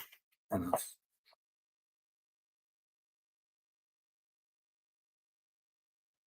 saw the video, did anything seem off about it? Maybe anything about Sally's body language, anything that may have stood out in terms of what she was wearing or acting? No, that's everything in her behavior and the way she was standing, that's all normal. That was all normal. I also came across a post on the same Instagram page where they shared a detail about this distinctive amber colored pendant that your sister wears. Can you talk to us about that and its significance? So It's possible she got robbed too. I mean, that's definitely a possibility. I mean, tourists are fair game sometimes when it comes to robberies, burglaries, but I would think that the cops would probably be onto that if there was any, again, money trail thing like an ATM. I'm pretty sure she wasn't carrying cash. Who knows though? I don't know.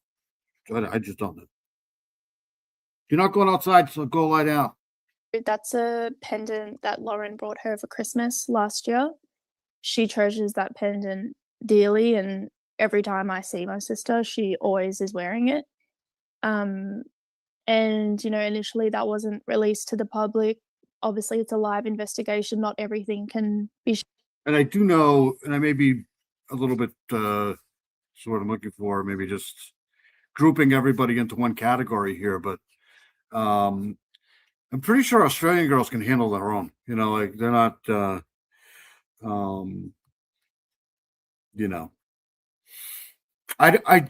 I'm putting nefarious on this one here at a very low, maybe 20%. That's just my opinion.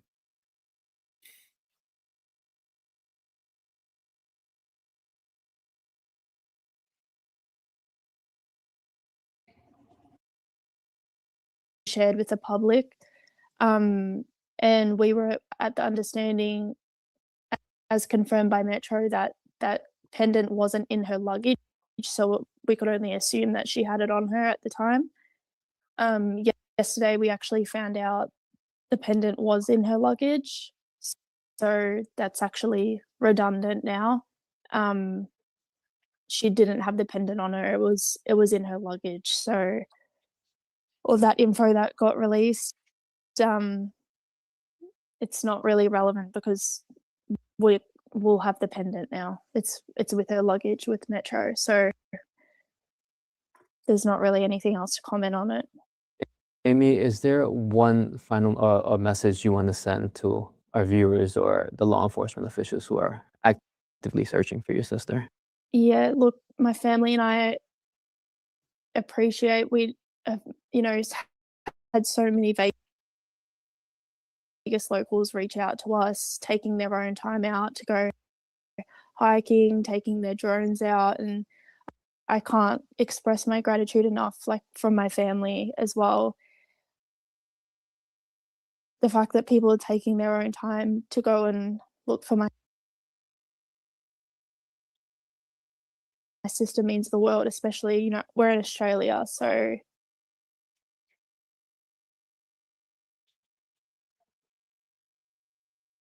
it adds an unimaginable level of difficulty to this already horrific situation. And, if anyone even thinks that they saw her or does know that they saw her, we can only ask, please come forward.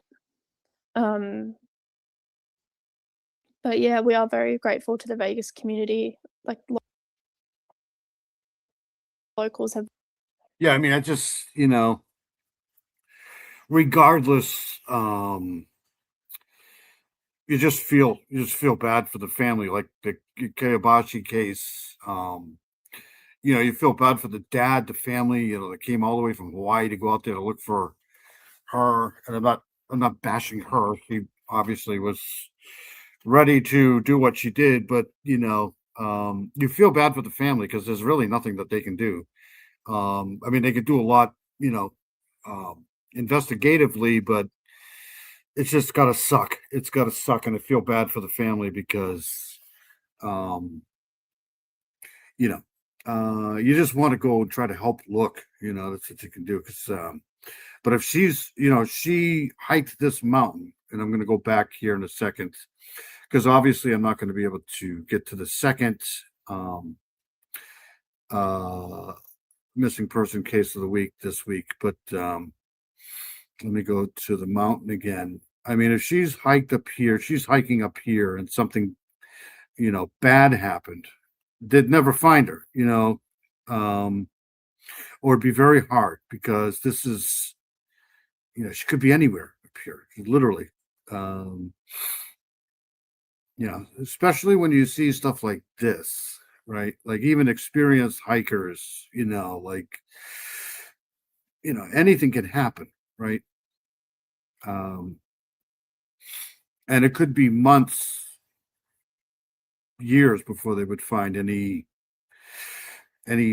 out here. So let's hope it's not the case, but that's where I'm heading in this case with Sheepo, because she was last seen around this area here. So I don't know, not looking good. All right, so let's go here. I'll keep an eye on that though. Like I said, I wanted to. Shay's here. Good to see Shay. It's a beautiful mountain for sure. I'd love to go there, at least be in one of these rooms here for sure. Like this looks heavenly right here. I mean, you're looking out. I don't know how high this is, but this is absolutely great. Well, I'll keep an eye on it for sure. All right, so let's go to this case here. It's good to see Shay. Hope Shay's doing well. The best paying casinos are away from the strip, like El Cortez, south of the city. Thank you for that. I'm with whoever said this up here. Like back in the day, I'd probably love to go and casino and drink a lot of alcohol, but these days here, man, there's that many people, man. I think I'd have to unalive myself. But anyways, let's go here. I want to play this a couple more, and then we'll get out of here for the night. Let me play this one here really quick. So if you want somebody found, just call the U.S. Marshals. They'll probably get it done for you. Former CPD officer on U.S. Marshals 15 most wanted list brought back to the United States. This happened a day ago. I figured I'd play this here because this is good news, right? I believe this is a former Colorado police officer here. I could be wrong. This might not be Colorado, so don't. I don't think this is Colorado. But anyways, let's play this here. Let me back this up. Hold on a second. Country man who landed on the U.S. Marshal top 15 most wanted fugitives list finally back in the United States after more than 2 decades of authorities searching for him. Talking about Daniel Hires Jr., a former Charleston police officer accused of sexually abusing a child, killing his wife, and fleeing the country, expected to be extradited back to South Carolina to be prosecuted for his crimes. News Emma Charles joins us in the studio with the very latest updates. And Emma, you've had an opportunity to speak with law enforcement officials who led part of the investigation several decades ago. Right. And investigators, even if they're not working now, still so involved in this case and interested to see where it goes. This case touched several Low Country law enforcement agencies and eventually expanded to a global search effort. After over 20 years, Ayers was finally found in China and brought back to the U.S. this week. This hit the headlines very quickly, as I remember. It was very traumatic for the community.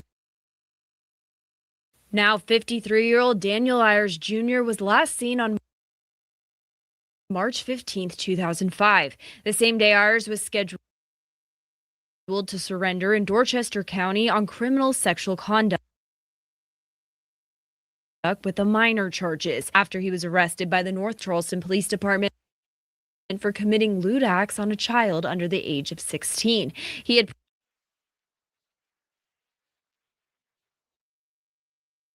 previously been suspended from his job at the Charleston Police Department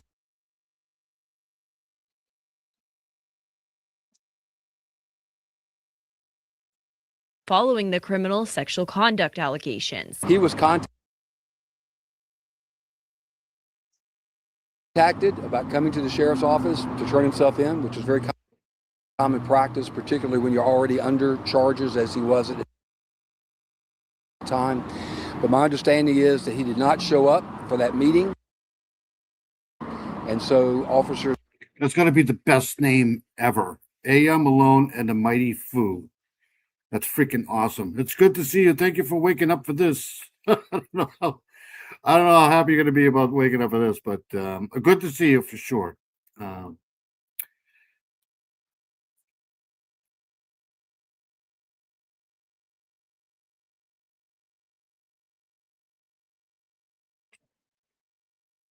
Went out to his residence to try to locate him in Goose Creek. That's when they found the situation. Inside their Goose Creek home, Ludmilla Ayers was found dead. Investigators say Ayers shot her in the back of the head while she was sleeping, then Unbelievable. fled, prompting a massive search that spanned agencies and decades. That's what we've been waiting to hear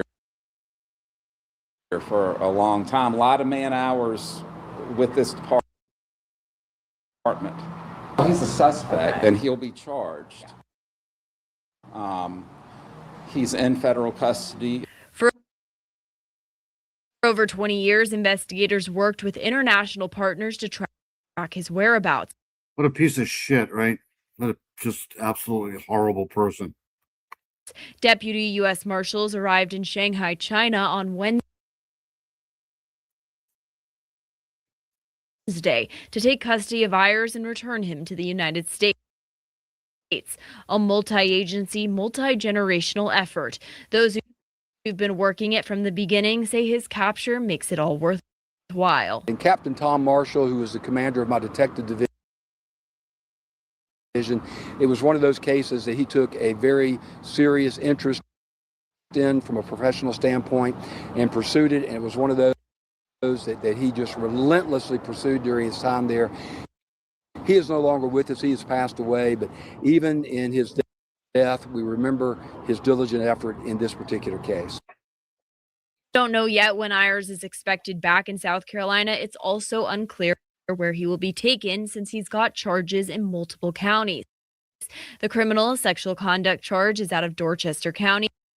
Current Sheriff Sam Richardson says the case will go through the judicial process there. And Goose Creek officials tell us he'll be brought to Berkeley County on the murder charge. He's going to be brought back to... Good night, Paula. I'm going to be getting out of here soon, too. Always good to see you, Paula. Hope you have a great week. Paula's got an amazing channel. Quad's got an amazing channel, I think, still. A lot of great creators in here. We love Paula here. Paula's amazing. Thank you, Paula. Have a great week. Stay safe, kiddo.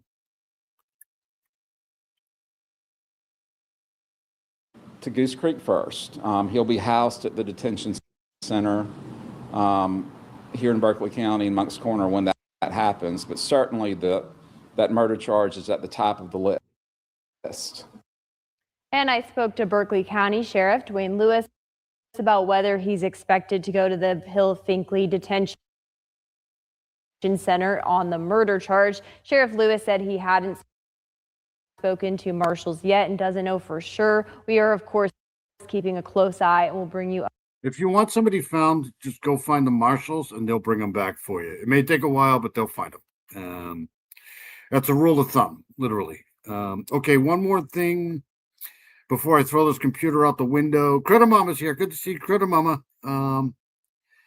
Always good to see Critter Mama. Better late than later, I say. Okay, we're gonna play this one more here if my computer makes it. This is another cold case that's let's see here. Give me 2 seconds here. This is another Wisconsin cold case here. Seems like they're doing a lot of these lately here. And this one may be coming to a close here pretty quick here. 1983 Wisconsin cold case. Basement excavation may be tied to this investigation. Investigators are conducting, this happened 4 days ago. This investigators are conducting a basement excavation in Fond du Lac County home in connection with the 1983 disappearance of Robert Bobby Joe Fritz. So this is, I know, really old case. I don't even think MTV was available in 83. It might have been. So here we go.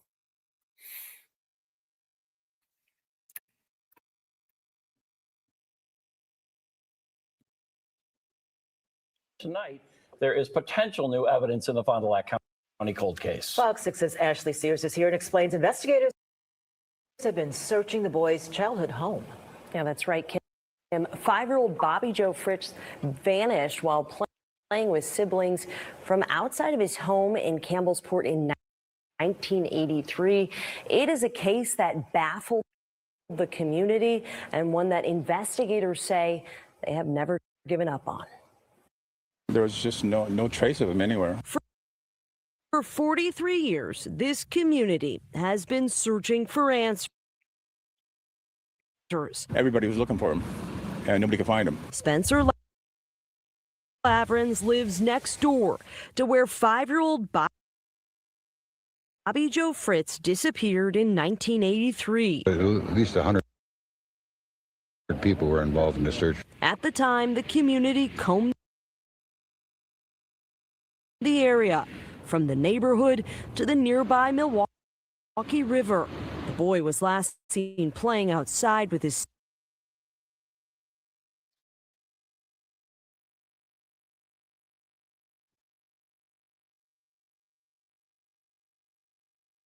I hope my computer makes it. Siblings. They had an airplane up yesterday practically all day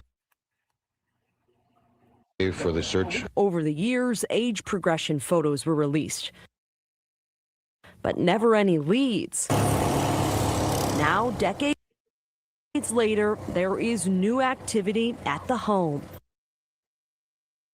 There's never a time where coffee is not going to be needed. The Fond du Lac County Sheriff's Office says last week, investigators conducted a search warrant there and found potential evidence. They were back Tuesday, excavating the basement, sifting through buckets of soil. These guys here are the real heroes in investigations. These guys that have to sift through this rubble, concrete, dirt.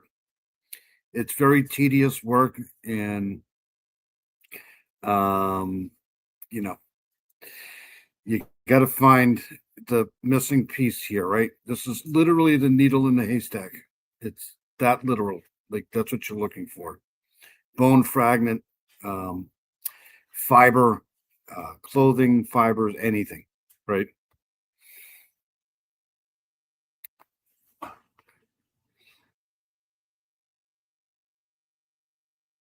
Soil behind the fire department. Nobody knows what happened to that young man, that boy, and just.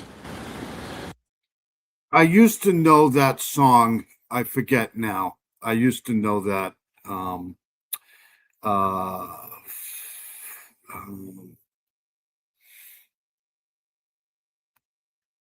It just gets emotional.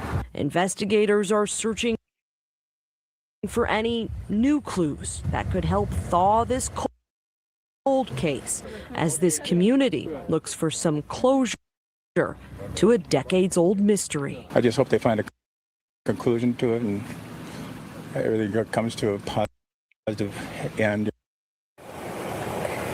Neighbors say new people moved into that home about a year after Bobby Joe disappeared. Detectives are working in coordination with the State Department of Justice and. All right, so definitely keep an eye on that case. There was one more that I wanted to play, but I don't think I'm going to get to it because my computer's crashing out here. But there's always next week. So what's this one here? I'm trying to find a really quick one for you. Hold on a second. I do have one more that I can play. and then we'll get out of here.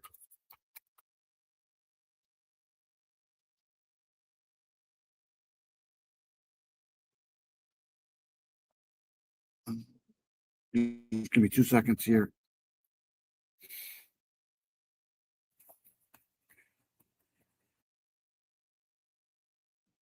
Two days ago. That's 22. 22. This is the one I wanted to play here. Okay, hold on 1 second here.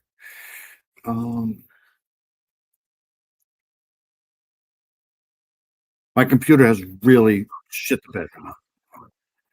Okay, so let's play this one here. There's another cold case here that was kind of solved here. Hold on a second here. Okay, so this is from Arlington, Texas here. There's another cold case that goes back to 2012. A breakthrough in, guess what? Investigative genetic genealogy helped police identify a suspect in a 13-year-old Arlington unaliving. But the defense says DNA alone doesn't prove guilt, and it's raising questions about the evidence. So this was done here, and I'm going to have to follow this. There's a longer version, and I can probably play it next week. I'm just not going to do it now. But here's this one here, because I've been here almost 3.5 hours, so I got to get out of here. But here's this.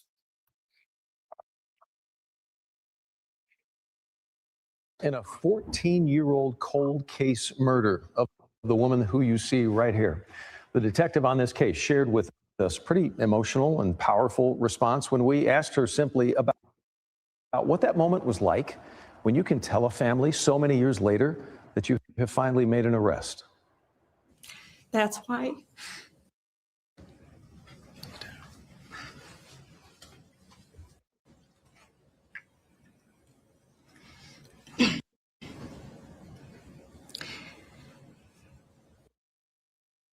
being able to share that with the family is why we do this work. DNA evidence is what linked a North Texas realtor to the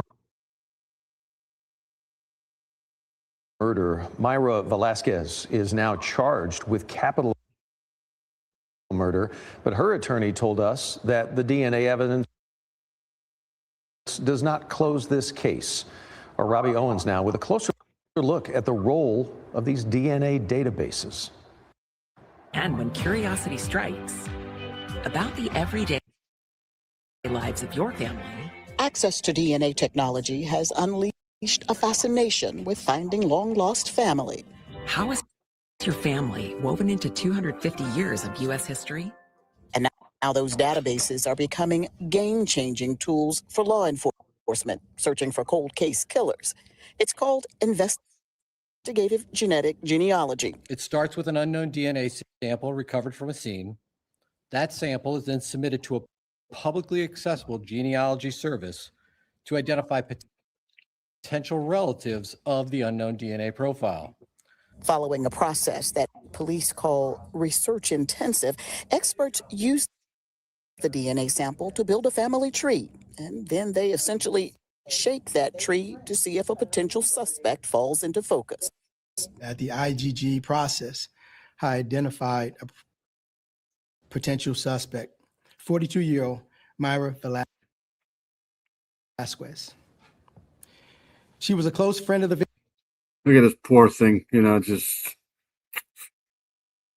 victim who lived just a few miles away from the crime scene. On the morning of January 20th, 2012, Arlington police say it was Velasquez in baggy sweatpants and a hoodie seen in the surveillance video being willingly let into the victim's home, 32-year-old Erisima Chavez. According to court documents, the killer disconnected the DVR, which stopped the video surveillance, but left the DVR behind, along with the critical drop of blood. But does it belong to Velasquez? And does it prove that she's the killer? Like, there's no dispute these two women were friends. Oh, she's the killer. Okay. All right. Well, she's the wow, I didn't know that. Okay, so she's the friend of the victim. Holy crap. Oh, I didn't know that. Okay. Allegedly, right? Wow, who would have thunk that? This is going to be on like a cold case, uh, like a unsolved type thing. This is weird. It was the friend. Wow. Okay. Didn't that look like a guy? Hold on a second here. Wait a minute now. Hold on a second. Hold on a second here. Let's play this again. All right, look at this girl here. And let's see the guy, whoever that person is walking up to the door. I mean, it doesn't look like a girl, does it? A few miles away from the crime scene. On the morning of January 20th, 2012, Arlington police. That's a girl? No. Say it was Velasquez in baggy sweatpants and a hoodie seen in the surveillance video. That's a girl? No. Stop it. I don't know, man. A hoodie seen in the surveillance video being willingly led into the victim's home, 32-year-old Iracema Chavez. According to court documents, the killer disconnected the DVR, which stopped the video surveillance, but left the That don't DVR look like no behind, girl to me. along with the critical drop of blood.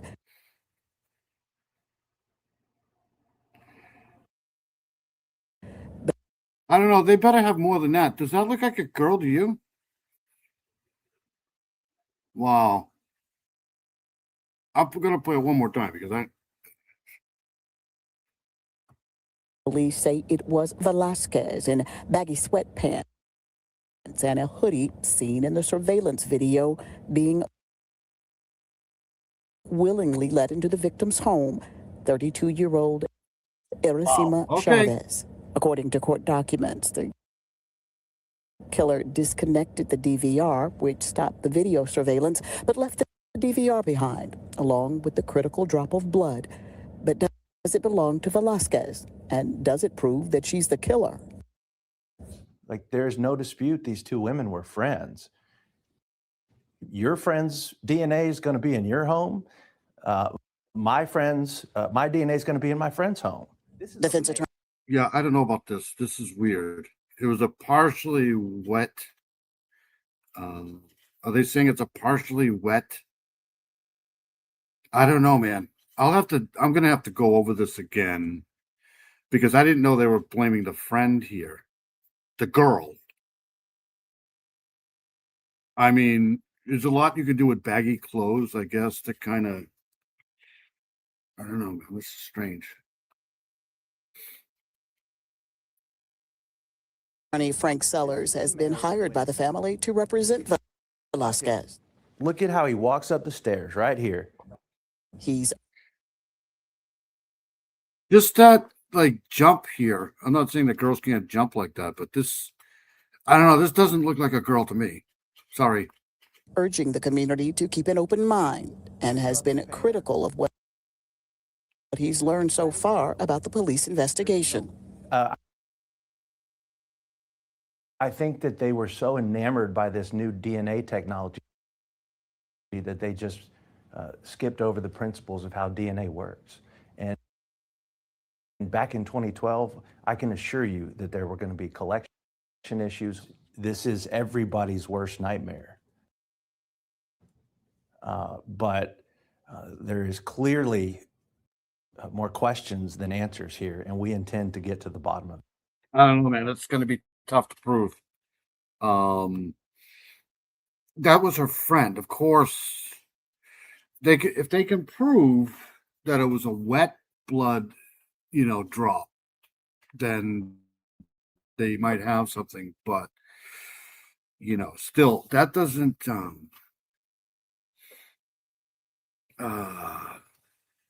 to me, that doesn't, I don't know. I'm going to have to look into that because I don't know, man. Could it be a girl? Sure. But it doesn't look like one to me. It just doesn't. But it could be because I'm Robbie Owens, CBS News. tired. So I'll keep an eye on that. I just wanted to play that. But now since man footsteps, right? It doesn't, I don't know, man. It just doesn't, has stuff happened like that before? Sure. I mean, people can, go through all kinds of different things to try to throw police off with disguises and stuff like that. But that doesn't, I don't know. If I was on a jury, I'd have to question that because, of course, her blood, her. I mean, she's our friend, right? There's a friend. They were friends. We all know that. And that's why I thought it was a guy. That's why I thought it was a guy. I didn't know it was the friend that they were blaming us on. Anyways, I'm gonna get out of here. You guys are awesome. Thank you very much for showing up tonight with all the computer issues and shit like that. I'm trying to work on it. I don't know what's going on. I'm inside tonight, so it can't be the router. So I may have to clean my cache and shit like that. It looks like a man. To me, it does too. Absolutely. DNA don't lie though. If it was a wet, I don't know. I'm gonna keep an eye on it though. Mustang, you're awesome. Thank you so much, Mustang. You're awesome. You do a great job in the channel. I really appreciate it. One of these days I'll pay you for that. I don't know. Dewey Ox, you're awesome. Thank you for coming in. Dewey Ox is awesome. It's good to have Dewey Ox here. It's good to have everybody here, especially this late at night. You guys are incredible. Critter Mama, thank you very much. I hope the coffee's good. I got to go do some chores before I get into trouble. Tracy, you're just an amazing human being. We love Tracy here. Tracy is, it's always good to have Tracy here. She basically knows it all. So if you got a question, just ask her. She'll probably know it. I know Heather was here. Heather is an incredible human being. She's just awesome. I hope she's well. Shay was in here too. Shay came in. Shay's right there. Better known as Aya Malone and the Mighty Foo. Farmer's great too. Farmer's a great guy. I tried to promote Farmer as much as possible. Farmer's got a great channel over there. JP is awesome too. I just forgot somebody. Paula's amazing. If it wasn't for Paula, I wouldn't be on time at all on my lives. Paula's just incredible. There's Paula right there. I know Fiend was in here for a little while. Good to see Fiend in here again. It was good to see Dom was in here for a little while. Dom is awesome too. Always good to see Dom. Dino was in here. Dino, hope you feel better soon. Stay away from that Canadian smoke. Let's see here. It's going to be really hard to convince me that that's not a guy. Just going to be. I mean, if I was on a jury, I'd have an issue with that. They better have more than just a drop or, they better have more than that. Let's see here. If I forget anybody tonight, I apologize. Gretchen was in here. Gretchen's awesome. Carol was in here. Leader Joe's awesome. It's always good to see Nicole was in here too. Nicole is awesome. I always forget Nicole at the end of these. I haven't seen Peggy around. I hope Peggy's good. Let's see here. Let's hide the current comment here. I haven't seen FarQ either, so I hope FarQ's good.